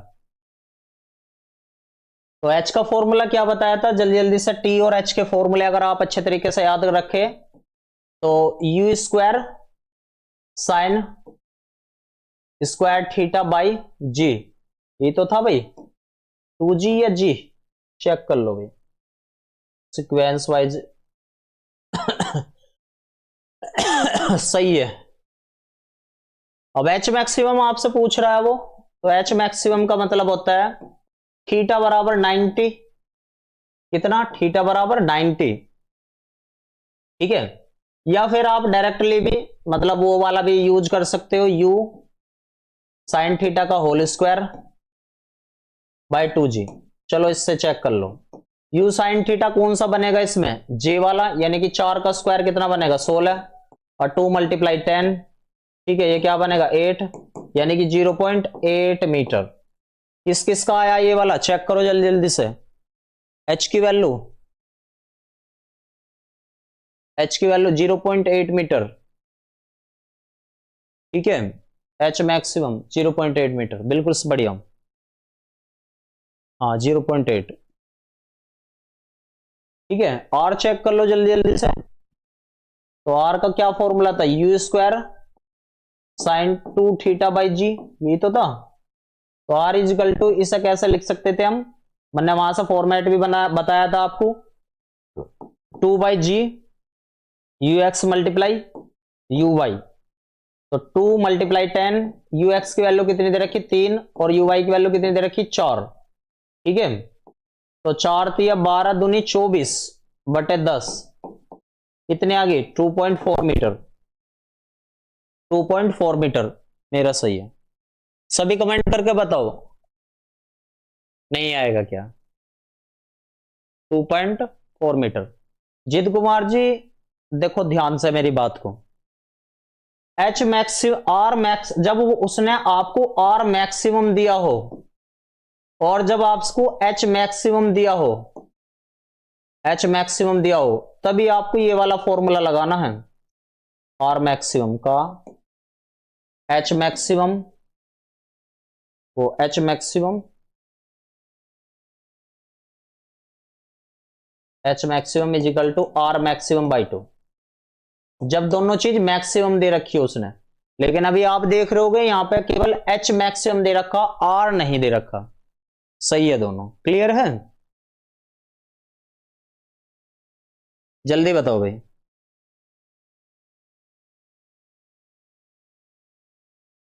क्लियर है, कोई दिक्कत समस्या किसी को भी, चले आगे बढ़े।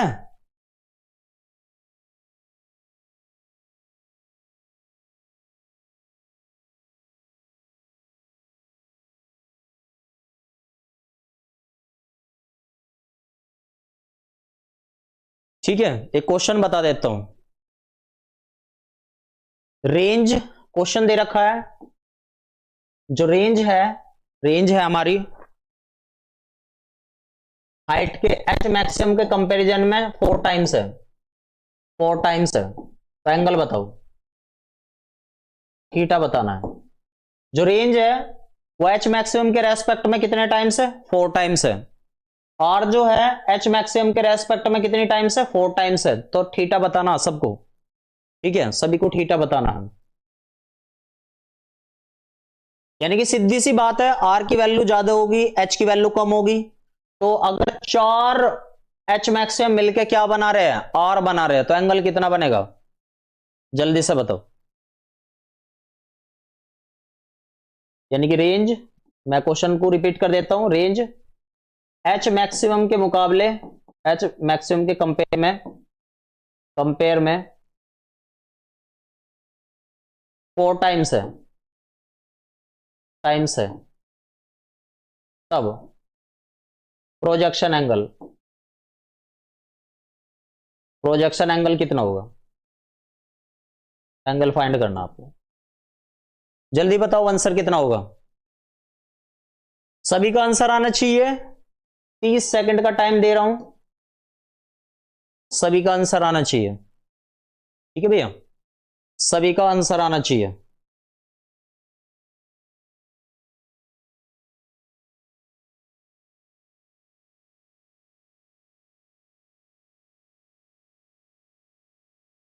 टू 2.25।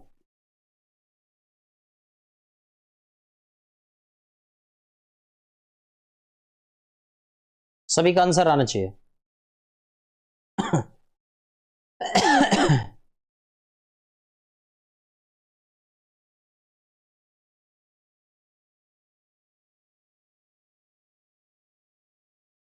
तो देखो ध्यान से, जब रेंज क्या है, रेंज को ऊपर ले लो, जिसको भी जो पहला आ रहा हो उसे ऊपर ले लो, जो बाद में आ रहा हो उसे नीचे ले लो, और कितने टाइम्स कह रहा है वो, इजिकल टू में उतने टाइम्स की वैल्यू ले लो, यहां पे 4, ये बनना। अब आप अच्छे तरीके से जानते होगे कि टेन थीटा जो होता है, टेन थीटा कितना होता है, यानी कि 4h मैक्सिमम बटे आर होता है, ये फॉर्मूला बताया था मैंने। यहां से अगर आप अच्छे तरीके से देखोगे तो आर की वैल्यू कितनी बननी होगी, यहां से आर की वैल्यू कितनी बननी, 4h मैक्स बननी है। आर की वैल्यू कितनी बननी है, 4h मैक्स, 4h मैक्स, ठीक है। और टेन थीटा, ये वैल्यू कितनी आ रही है, 1 आ गई। और टेन थीटा में 1 वैल्यू किसकी होती है, सभी को बहुत बढ़िया तरीके से पता होगा, 45 डिग्री की। तो थीटा कितना आ जाएगा, 45 डिग्री। कितना आ जाएगा, 45 डिग्री। क्लियर है सभी को? सर नॉर्मल आर और आर मैक्सिमम में क्या डिफरेंस होता है, चलो बता देता हूं। सिंपल आर बोले तो ये रेंज, और आर मैक्सिमम बोले तो R maximum range, maximum range. अब मैक्सिमम रेंज कब होती है, जब थीटा बराबर 45 डिग्री होता है। कितना होता है, 45 डिग्री। ठीक है, ध्यान देना भाई, ये एक बात होगी। ठीक है, अच्छा अभी मैं ये बात बताने वाला हूं कि जब किसी भी चीज को मान लो बहुत दूरी से, दूरी तक अगर किसी भी चीज को फेंकना, तो कितने डिग्री का एंगल, 45 डिग्री का, यानी कि मैक्सिमम रेंज के लिए हो। यानी कि अगर किसी भी फुटबॉलर को मैक्सिमम दूरी तक किसी भी चीज को भेजना, तो थीटा बराबर कितना होना चाहिए, 45 डिग्री होना चाहिए। इससे रिलेटेड कुछ क्वेश्चन और लिख लो अगर ऐसी बात ही है तो। रिलेटेड क्वेश्चन आपने पूछ लिया, अच्छा करा। रिलेटेड क्वेश्चन कैसे कैसे भी आते हैं। चलो भाई, सभी को जवाब देना है, ध्यान देना मेरी बात को। मैंने कहा एक व्यक्ति ने देखो, एक क्वेश्चन तो आपने अच्छे से पढ़ रखा होगा, दूसरे क्वेश्चन पे ध्यान देना है। दूसरा क्वेश्चन आपको घुमा देगा, ऐसा दूसरा पॉइंट तो आपको घुमा देगा, थोड़ा सा ध्यान से समझना भाई। अगर मैंने कितने डिग्री का एंगल बनाया है, मान लो यहां से यहां तक का 45 डिग्री का एंगल बनाया, तो आर सबसे ज्यादा रहने वाली है, आर सबसे ज्यादा रहने वाली है। अगर मैंने मान लो कितने डिग्री का एंगल बनाया, मान लो 60 डिग्री का एंगल बनाया, यहां से लेकर यहां तक का कितने डिग्री का बनाया यो, 60 डिग्री का। कितने डिग्री का, यहां से यहां तक का यो 60 डिग्री का। ठीक है, अब दूसरा वाला जो क्वेश्चन है वो घुमा देगा भाई तुम्हें, ध्यान देना भाई मेरी बात पे। जैसे ही आपने कम डिग्री का एंगल बनाया, तो यो भी ऐसी इसी जगह, यानी कि अगर आपने 30 डिग्री का एंगल बनाया तो वो भी। अब ध्यान देना है यहां पे, यानी कि इसका मतलब है कि आर थीटा बराबर 30 पे और आर इजिकल टू थीटा बराबर 60 पे सेम रेंज रहने वाली है। कैसी रहने वाली है, सेम रेंज रहने वाली है। ठीक है, बट फ्लाइट टाइम किसका ज्यादा रहने वाला है, फ्लाइट टाइम मैक्सिमम किसका रहेगा, मैक्सिमम थीटा बराबर 60 वाले का। ठीक है, दूसरा क्वेश्चन मोस्ट इंपोर्टेंट, ध्यान देना मेरी बात पे। एक एक आपने एक सुना होगा कि कोई अगर एक खिलाड़ी है और यहां पे कोई एक बॉल है और धरती पर रखी हुई है, इसने इसमें किक मारी और ये उड़ कर गई कितने डिग्री के एंगल पे, मान लो सपोज करो इसने जो इसमें किक मारी बढ़िया तरीके से, ये गई 45 डिग्री के एंगल पे। तो अब की बार खिलाड़ी ने बॉल को थोड़ा उछल के मारा, बॉल को थोड़ा सा उछल के मारा, मतलब यहां से मारा, उछल के मारा, तो इसकी रेंज कितनी रहने वाली है? जल्दी से बताओ, इसकी रेंज इससे ज्यादा रहेगी या कम रहेगी? जल्दी से कमेंट करके बताओगे भाई।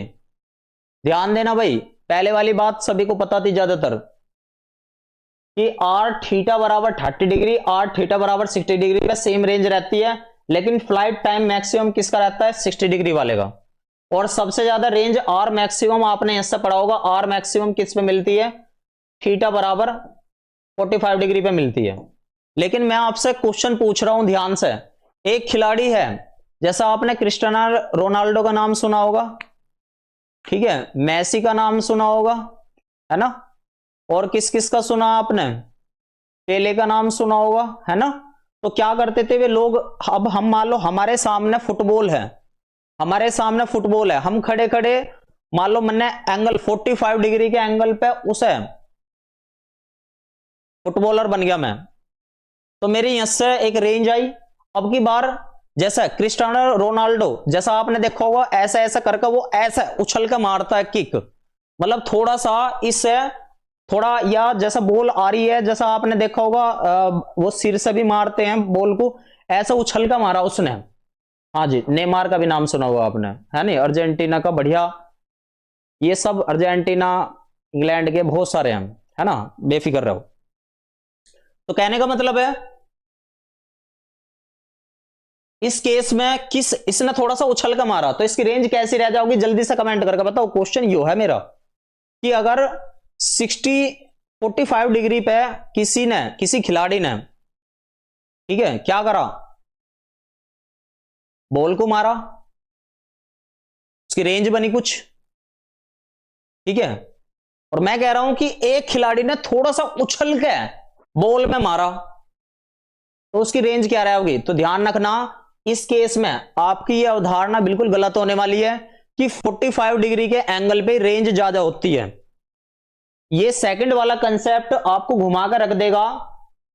इसमें क्या होगा, जैसे वो थोड़ा सा उछल के मारता है, तो 45 से थोड़ा सा एंगल कैसा होता है? छोटा होता है, थोड़ा सा छोटा, यानी कि 40, जैसे वो उछल के मारता है खिलाड़ी, क्या करता है खिलाड़ी? उछलकर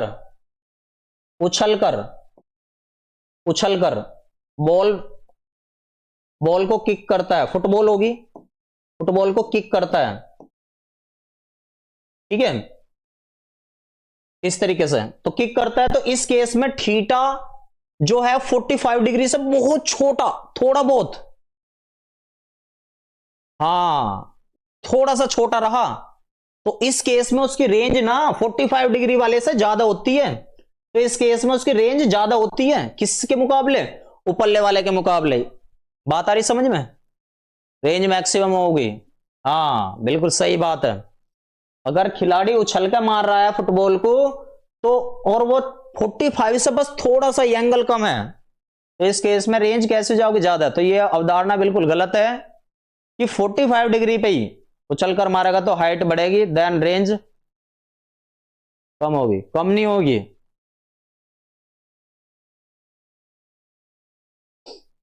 ठीक है, याद रखना इस क्वेश्चन को,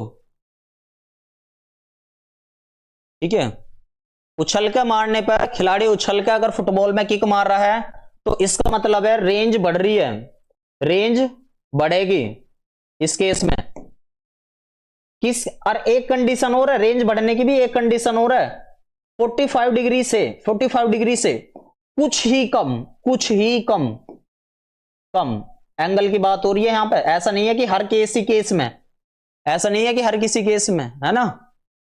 हाँ बिल्कुल, जैसा आगे बढ़ के माना सीख जाता है। हाँ जी, सौरभ गांगुली, क्लियर हो गया सभी को? एक बार थंब कर दो अगर क्लियर हो गया हो तो, फिर मैं आगे बढ़ूंगा भाई, जल्दी जल्दी से बताओ। मैं पॉइंट बताने वाला हूं बढ़िया बढ़िया से यहां पे। और पिछले साल कौन सा आया था? तो जैवलिन थ्रो, ये वाला जो केस है ना, स्पेशल केस, ये कौन किस में? जैवलिन थ्रो में। जैवलिन थ्रो में, जैवलिन थ्रो में, ठीक है। भाला फेंक में देखा ना, नीरज चोपड़ा या कोई और भी ऐसे ऐसे ऐसे भाले को लेकर हमारे एकदम पॉइंट पे पहुंचने से पहले फेंक दे मैस। सर हाइट और रेंज में क्या रिलेशन है डायरेक्टली एंड इनवर्सली? अरे उस चीज को मत ना सोचो कि हाइट और रेंज का क्या केस बनेगा वहां पे, ठीक है। हाइट और रेंज का क्या केस बनेगा? मैक्सिमम हाइट और मैक्सिमम रेंज का केस होता है वो, ठीक है। बात आई समझ में? बाकी आप फॉर्मूले से बनाकर देख लो, अच्छे तरीके से समझदार हो आप, ठीक है। अरे एक वो छोटा सा ना था भाई पैरा ओलंपिक में, उसने देखो छोटे से ने मतलब गोल्ड मेडल प्राप्त करा, काफी वायरल भी हुआ वो, क्या नाम है? मोदी जी ने बहुत सराहना की है उसकी। तो देखा ना, वो छोटी सी हाइट का था फिर भी उसने उछल के फेंका, है ना। तो चलो अब मैं इससे रिलेटेड कुछ और चीजें बता रहा हूं, महत्वपूर्ण। एक क्वेश्चन आपका इससे रिलेट करता है, क्वेश्चन रिलेट करता है, रिलेट क्वेश्चन। और ये आपका प्रोजेक्टाइल मोशन का ही क्वेश्चन था।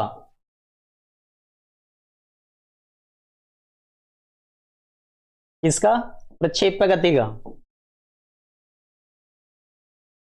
प्रक्षेप्य गति का।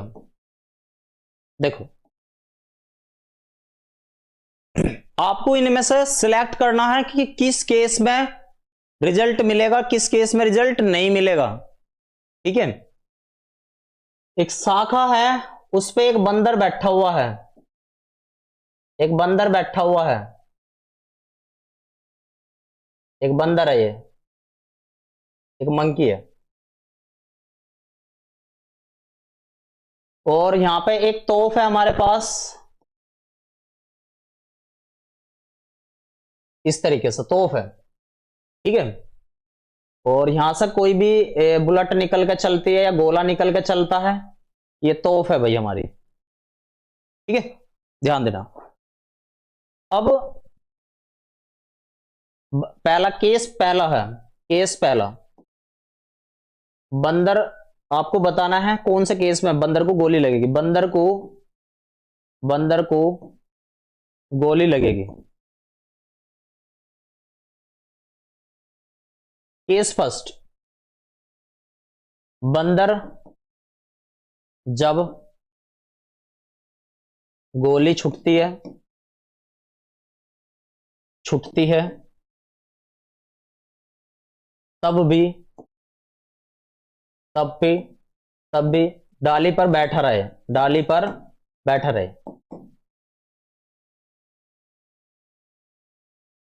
ठीक है। केस सेकंड है, बंदर गोली के छूटने से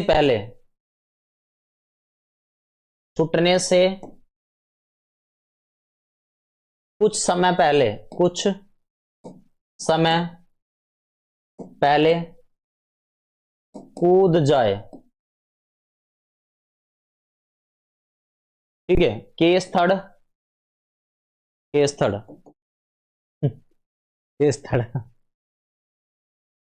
बंदर जैसे ही गोली निकली, बंदर जैसे ही गोली छूटे उसी समय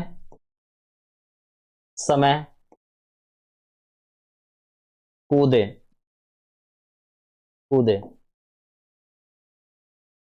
ठीक है। ये तीन केस है आपके पास और आपको बताना है, ठीक है, आपको बताना है कि किन केस में बंदर को गोली लग जाएगी। पहला केस है कि हमने गोली छोड़ी तोप में से, हाँ, कंडीशन इसकी ये है, कंडीशन इसकी ये है कि मतलब इसकी जो गोली की वेलोसिटी है वो कम से कम इतनी तो है कि बंदर तक गोली मतलब बंदर तक गोली चली जाए, ये मिनिमम है।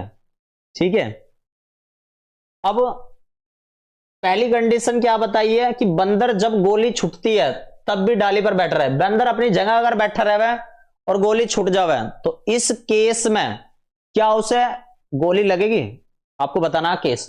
दूसरी कंडीशन, बंदर गोली के छूटने से कुछ समय पहले कूद जाए। अभी बंदूक की गोली छूटी ना, बंदर नीचे गिर गया और तब गोली छूटे, तो क्या यो केस हो सकता है। अब तीसरा केस है कि बंदर जो है जैसी गोली छूटे उसी समय कूदे, जैसी इधर से गोली छूटी बंदर उधर से गिर गया। ठीक है भाई तो किस केस में उसे गोली लग जाएगी और कहां पे गोली लगेगी। देखो ध्यान से, जैसे यहां पे गया और यहां पे यो जैसे बंदर ऊपर से कूदा तो इसके कटान बिंदु पे यहां पे इस जगह उसकी गोली लगने की संभावना है भाई, बाकी और किसी भी जगह उसकी गोली लगने की संभावना नहीं है। ठीक है, तो तीसरी वाली कंडीशन में क्या है, बंदर मारा जाएगा भाई। बिल्कुल सही बताया आपने, क्लियर है, ये क्वेश्चन आपका आया था एग्जाम में बनके। चलो और आगे कंडीशन बताता हूं मैं आपको। ठीक है, ध्यान देना, एक क्वेश्चन हो रहा है। यदि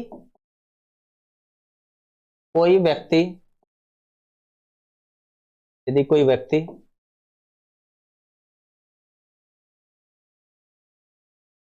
हॉरिजॉन्टल में मैक्सिमम मैक्सिमम डिस्टेंस के साथ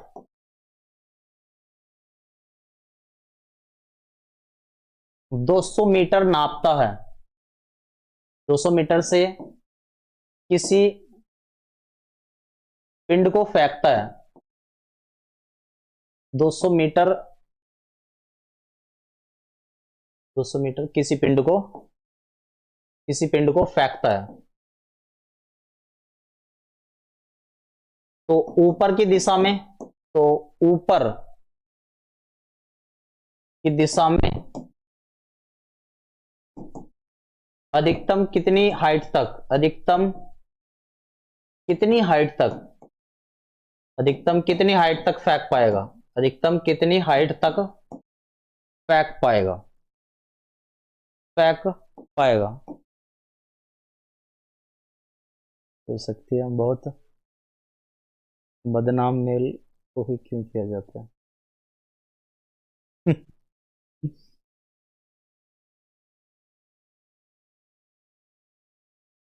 हम्म, जल्दी बताओ भाई, जल्दी से बताओ भाई, क्या आंसर होगा।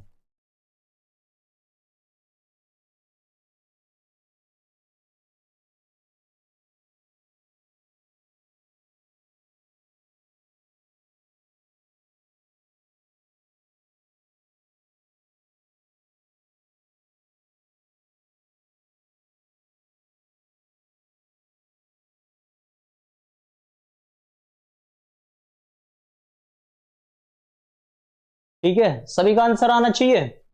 ये मतलब पिछले वाला ही क्वेश्चन है, ध्यान से देख लो। अगर कोई व्यक्ति मैक्सिमम रेंज कितने तक फेंक सकता है इधर की तरफ ना, 200 मीटर तक, तो ऊपर तक कितना फेंक लेगा वो। तो इसे सॉल्व मत ना करियो, तुरंत आधा कर दियो, और उल्टा भी कर सकते हो। तो 100 मीटर का डायरेक्ट क्या कर सकते हो, 200 भी, तो 100 मीटर इसका राइट आंसर हो जाएगा। ठीक है भाई, चलो एक क्वेश्चन बताता हूं मैं आपको, एक क्वेश्चन ध्यान से देखना भाई। प्रोजेक्टाइल मोशन में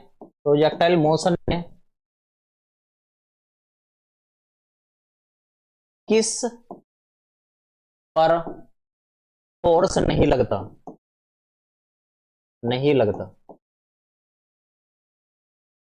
ऑप्शन ए दे रखा है Vx,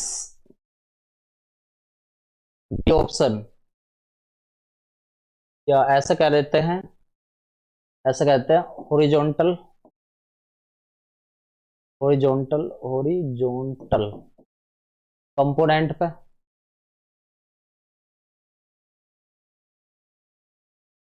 या वो तो मैंने आपको बता दी थी Vx, ये टर्म्स बताई थी मैंने, पूरा ही सटीक ले लेता हूं उसको।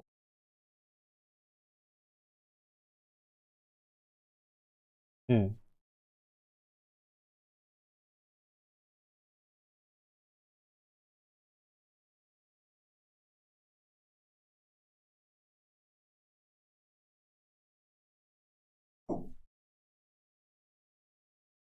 आंसर बताओ भाई। यानी कि प्रोजेक्टाइल मोशन में किस पर फोर्स नहीं लगता, Vx पे, Vy पे, Vx और Vy पे, या नन ऑफ दिस पे? जल्दी जल्दी से सभी।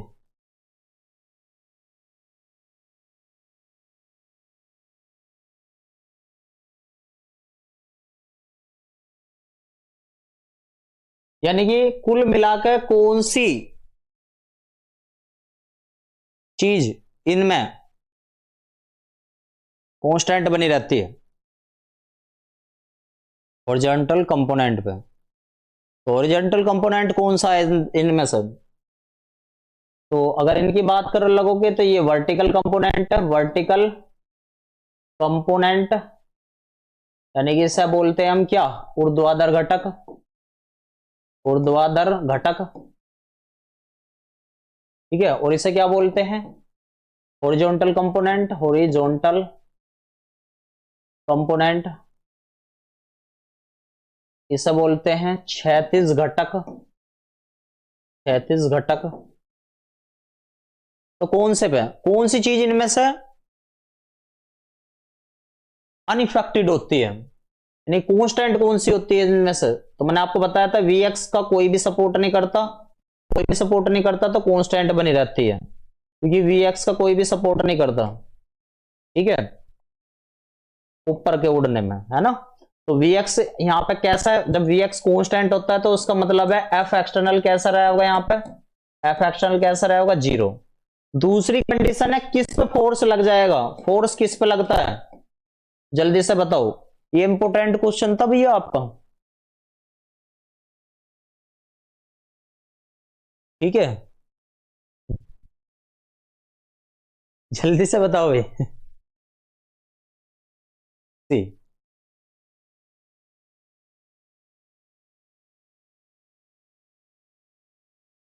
बताओ भाई, कोई दिक्कत समस्या किसी को भी?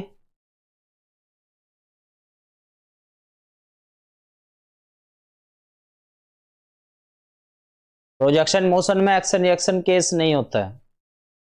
ठीक है, जल्दी बताओ भाई, कोई दिक्कत? तो किस पे फोर्स लग जाना था, किस पे फोर्स लग जाता था, जिसके फोर्स की वजह से ही क्या बदलती है, डायरेक्शन बदलती है।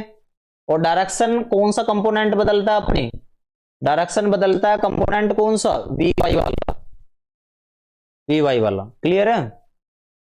हम्म। ठीक है, कोई दिक्कत समस्या? एक आध पॉइंट और देख लेते हैं, चलो, और बात ध्यान से समझो। एक क्वेश्चन है, ध्यान से समझना सभी। मान लो सपोज करो ये हमारे पास कोई छत है, ये मैं मान के चलता हूं इसकी कुछ हाइट है h। ठीक है, और यहां से इस छत पे से यहां पे कोई भी एक एक कोई भी ए बॉडी है। ठीक है, और यहां से ए ये ऐसा गिरा दे नीचे की तरफ ने। ठीक है, और आपने एक बॉडी, मान लो आपके पास कोई चीज है और आपने इसे ऐसा गिराया।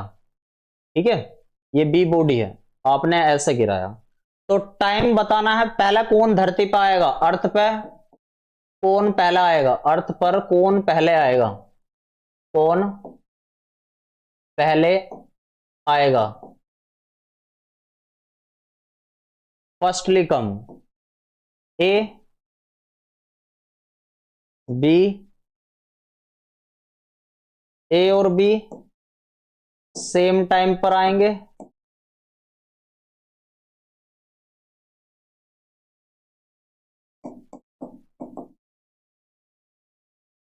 ए और बी सेम टाइम पर आएंगे,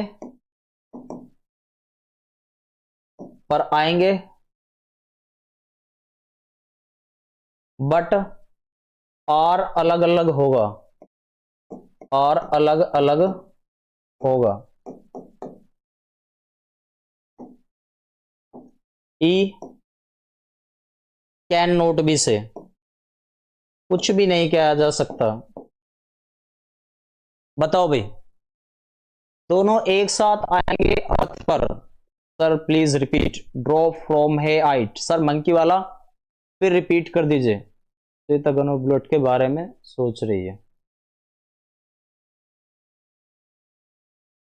अभी बता दे रहा हूं, पहले आप सभी इसका बताओगे आंसर। जल्दी जल्दी से सभी कमेंट करके फिर आगे बढ़ेंगे, ठीक है।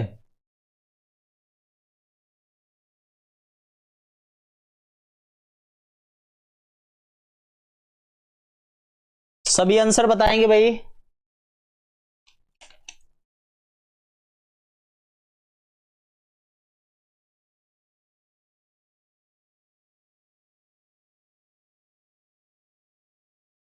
सेम टाइम पर आएगा, आर भी सेम रहेगा।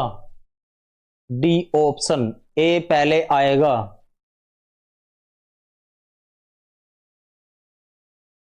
क्वेश्चन प्लीज रिपीट कर दीजिए। एक व्यक्ति है यहां पे खड़ा हुआ, और इसने, देखो मैं मुझे समझो, मैं एक हाइट पर खड़ा हुआ हूं, मैंने इस मार्कर को ऐसा फेंका, देखना ध्यान से, ए ऐसा फेंका बिना एंगल के ऐसे, और एक मार्कर को थोड़ा सा ऐसा आगे की तरफ ना फेंका, तो कौन धरती पे पहला आएगा? ठीक है, क्लियर हो गया आरती गौतम जी? कौन पहले आएगा?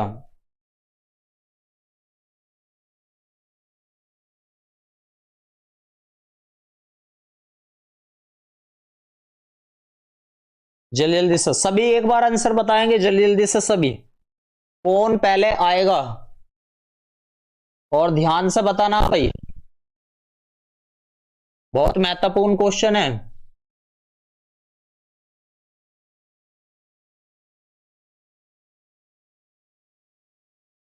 ठीक है, ए पहले आएगा। सर प्रीवियस स्लाइड रिपीट कर देता हूं अभी, चलो ध्यान दो। अच्छा एक बात बताओ, खुद सोचना एक बात, खुद सोचना एक बात,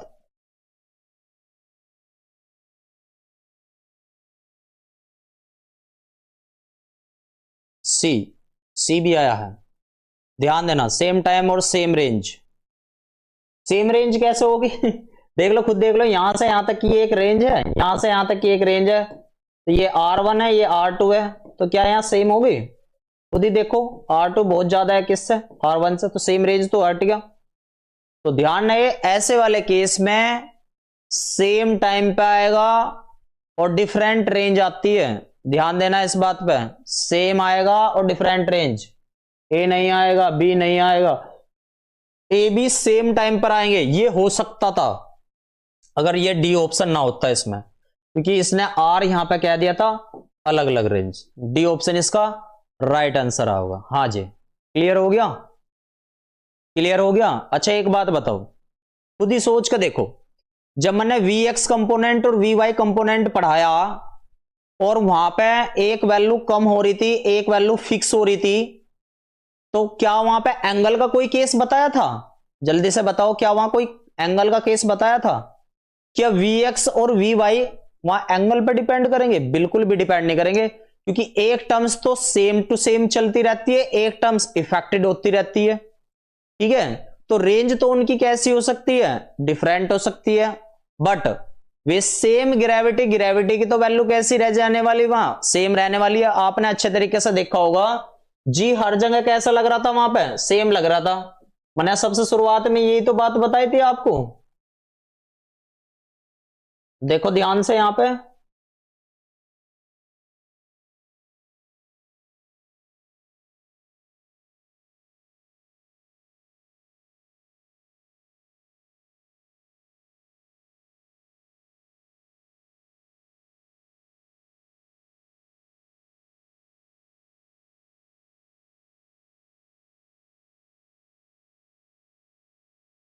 देखो यहां पे ए वाई वाला कंपोनेंट हमेशा ही मैंने यहां कुछ और टर्म्स थोड़े लिखी, माइनस जी टर्म्स ही ध्यान दिया भाई, ठीक है, बिल्कुल जी। तो ये तो पटेल जी अभी बस रिपीट कर रहा हूं, बस इस क्वेश्चन पे ध्यान दे लीजिए, ये भी काफी महत्वपूर्ण क्वेश्चन था, बंकी वाला भी क्वेश्चन आपका प्रीवियस ईयर्स में आया हुआ था, देख लो भाई कैसा था क्वेश्चन, देख लो भाई।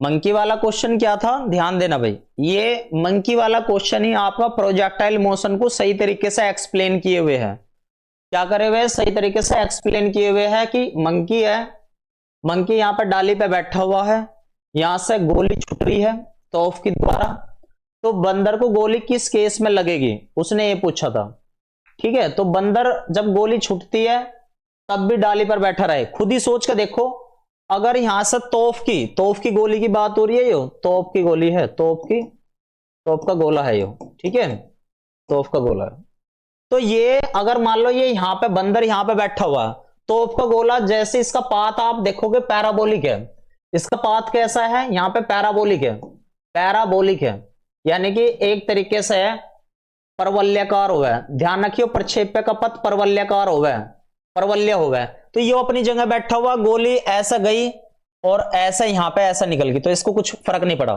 तो पहली कंडीशन तो कट गई।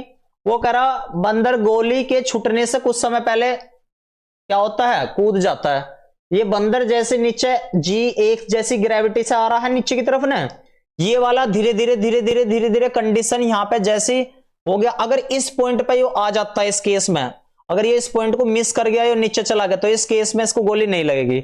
हाँ एक कंडीशन है, बंदर को गोली तब लग सकती है, जैसी गोली चले और ये गैली ऊपर से इसका हाथ छूटे डाली पे से, तो जहां पे इनका कटान बिंदु होगा, यहां पे इनका गोली, इस बंदर का क्या लग सकती है, गोली लग सकती है। क्लियर हो गया सभी को, जल्दी से बताओ भाई, क्लियर हो गया, तो इस बात को यहां पे लिख भी लो सभी। और ये वाला क्वेश्चन बड़ा बेहतरीन था, हर साल इस तरीके के टाइप के क्वेश्चन आपके बन जाते हैं, तो मैं इस क्वेश्चन पे भी इंपोर्टेंट लिख देता हूं, क्या लिख देता हूं, इंपोर्टेंट लिख देता हूं, ठीक है। ये नेक्स्ट बात ध्यान रहे, पाथ ऑफ प्रोजेक्टाइल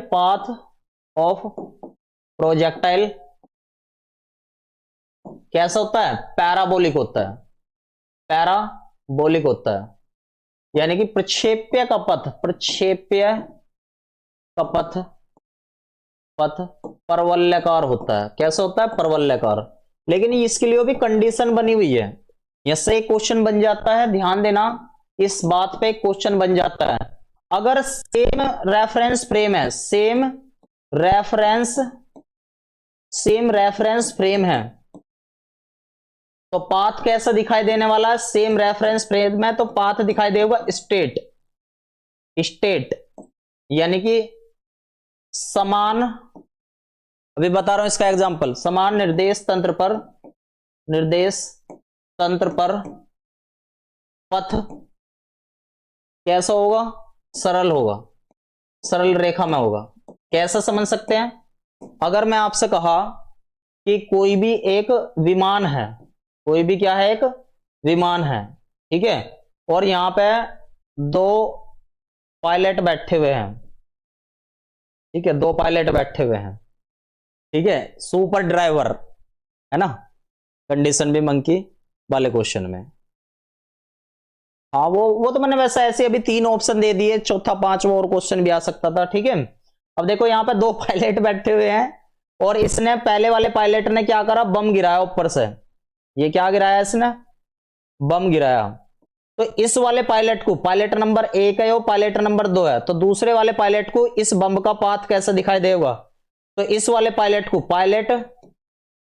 क्योंकि दोनों एक ही कॉकपिट में बैठे हुए हैं, तो पायलट को पाथ कैसा दिखाई देगा, स्टेट, चाहे वो किसी भी फॉर्मेट से छोड़ा बेशक।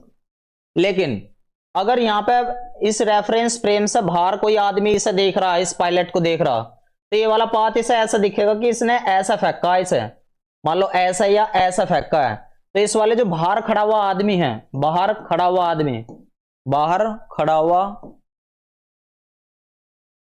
आदमी ठीक है, बाहर खड़ा हुआ आदमी है, तो उसे कैसे दिखाई देगा ये पाथ?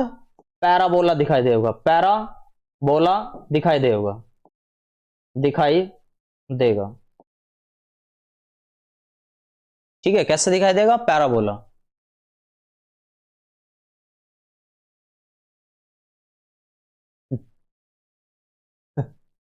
बना लिया अपने हिसाब से? चलो बना लिया, एयरप्लेन है ये। अब हो गया। साइंस वाले बालक समझ जा रहे हैं बात को। तो क्या है कि अगर कोई बाहर से खड़ा हुआ आदमी इन पायलट के द्वारा फेंके गए बम को देखेगा तो वो पैराबोला रहेगा उसका पाथ। लेकिन अगर सेम रेफरेंस फ्रेम में है कंडीशन दोनों की, तो कैसा रहेगा? कैसा रहेगा भाई? कैसा रहेगा भैया? स्ट्रेट रहेगा। क्लियर है? कोई दिक्कत? तो एग्जाम में ऐसी, जैसा मैंने आपको बताया, ऐसी इस टाइप का आपको क्वेश्चन पूछा जाता है। ठीक है, आई होप सभी को क्लियर होगी बातें। ठीक है, आगे बढ़ जाओ जल्दी जल्दी से। कल क्वेश्चन दे दूं? कल आपको जो नेक्स्ट स्लाइड में मिलने वाला है, तो मैं आपको बता दूं, कल आपका टेस्ट रहने वाला है। कल संडे में आपका टेस्ट रहने वाला है। संडे में क्या रहने वाला? आपका टेस्ट रहने वाला है। जितना भी अभी तक मैंने पढ़ाया है, और फॉर्मेट क्या रहने वाला है, जितने भी क्वेश्चन मैं आपको भेजूंगा, ठीक है, वो टाइम टेबल में ग्रुप पर डाल दूंगा, उसको प्रिंट करवाना और सभी उसे सॉल्व करके उसका पीडीएफ बना के, उससे पहले वो टेस्ट नहीं खोलना, फिर उसके बाद आपको अच्छे से तैयार कर लेना। ठीक है? अच्छा, तो दूसरी बात मैं आपको बता दूं, जो क्लास खत्म होने से पहले कुछ चीजों पे बातचीत कर रहे थे कि इससे पहले वाली क्लास जो थी हमारी, किसकी, जो हमारी क्लास थी उसकी कोलिजन वाले कुछ फॉर्मेट थे, एफबीडी के कुछ फॉर्मेट थे। तो ये चीजें आपको मतलब सोचने की आवश्यकता नहीं है, वो सारी चीजें मैं अपनी साइड से प्रोवाइड कराऊंगा। और कुछ कैंडिडेट बोल रहे थे कि क्वेश्चन पहले वे, आपने लास्ट टाइम की क्लास भी देखी होगी, तो जितने भी मैंने फॉर्मेट कराए थे उस टाइप के क्वेश्चन उसमें दे दिए थे। बस यही तो था कि प्रैक्टिस के क्वेश्चन स्पेशल तौर पे जो एक सीट थी, बस वो आपको प्रोवाइड नहीं कराई थी। सीट सारी चीजें आपको मिल जाएगी, सारी चीजें आपको, मान लो कोई चीज भी कहने की आवश्यकता किसी प्रकार से नहीं पड़ेगी। कब कौन सा फॉर्मेट क्या लेना है, इस बैच को अच्छे तरीके से ऑपरेट कर रहा हूं मैं, और अच्छे तरीके से आप सहयोग करें सारी चीजों में। ठीक है, और बेहतरीन तरीके से आपको इस बैच का रिजल्ट मिलने वाला है। सारी चीजें, अगर पहले सारथी पे ध्यान देना चाहिए आपको, केवल युद्ध लड़ो, आप युद्ध के निर्देश का पालन करते रहो धीरे धीरे। सारथी अपने आप क्या करेगा? आपके रथ को आगे बढ़ाता रहेगा। हां, जब आप चलने के लिए बोल लोगे, जब सारथी चल देगा, जब आप रुकने के लिए बोलोगे तो सारथी रुक देगा। लेकिन आप ये मत ना बोल लो उसे कि लेफ्ट करने के लिए पट्टा लेफ्ट कर, राइट करने के लिए पट्टा राइट कर, क्योंकि सारथी को आपको अच्छे तरीके से पता होगा वो सारथी क्यों बना है आपके लिए। वो सारथी आपको युद्ध जिताने के लिए ही बना है। ठीक है, तो आप केवल निर्देश इस चीज का दें कि कब चलना है, कब रुकना है। ठीक है, आपको सारी चीजें बेहतरीन मिल जाएंगी। शायद इस तरीके का बैच आपने यूपीटीजीटी का, मैं ये नहीं कह रहा कि मैं अपनी साइड से या चीजें अच्छी करने वाला हूं, मैं ये नहीं कह रहा कि मैं सर्वश्रेष्ठ चीजें आपको देने वाला हूं, पर हां, आपको बेस्ट देने वाला हूं, मैं 100% बेस्ट देने वाला हूं अपनी साइड से। यूपीटीजीटी में जितनी आपके लिए मेहनत करी जाओगे, मेरे से आपके लिए मेहनत करूंगा। अभी आपने देखा होगा हमारी केवल 10 या 11 क्लासेस के आसपास में हुई है, सारी की सारी आपकी लाइव क्लासेस हुई हैं। और लाइव क्लासेस को करते वक्त ना तो हमने आपका टाइम देखा है, ना ही आपका ज्यादा टाइम वेस्ट करवाया है। ठीक है, तो ना हमने ये वाला जो बैच, ठीक है, जो ये वाला जो बैच हम अच्छे तरीके से चला रहे हैं, अभी धीरे धीरे आप अपनी चीजों पर फॉर्मेट पर चलते चले जाओ, आपको बहुत ज्यादा हेल्प मिलेगी। ठीक है, तो मैं इसी विश्वास के साथ मैं क्लास को खत्म करता हूं कि आपको अच्छे तरीके से चीजें समझ में आई होगी। आगे आने वाले समय भी आपको चीजें अच्छी मिलती चली जाओगी। एग्जाम के ओरिएंटेशन से ही आपका ये बैच चल रहा है, इस बैच का नाम प्रचंड बैच है, आरंभ है, प्रचंड है, ठीक है। ये प्रारंभ नहीं है, आरंभ है। प्रारंभ तो आप लोगों ने कर रखा है कि आपने बार बार चीजों को स्टार्टअप ले रखा, लेकिन मैंने क्या करा है, यो आरंभ करा। आरंभ करने का मतलब होता है शुरुआत से चीजों को चलाना, ठीक है। तो मैं शुरुआत से चीजों को चला रहा हूं, आप अच्छे तरीके से सपोर्ट करें सभी। ऑल द बेस्ट सभी को, जय श्री राधे कृष्ण।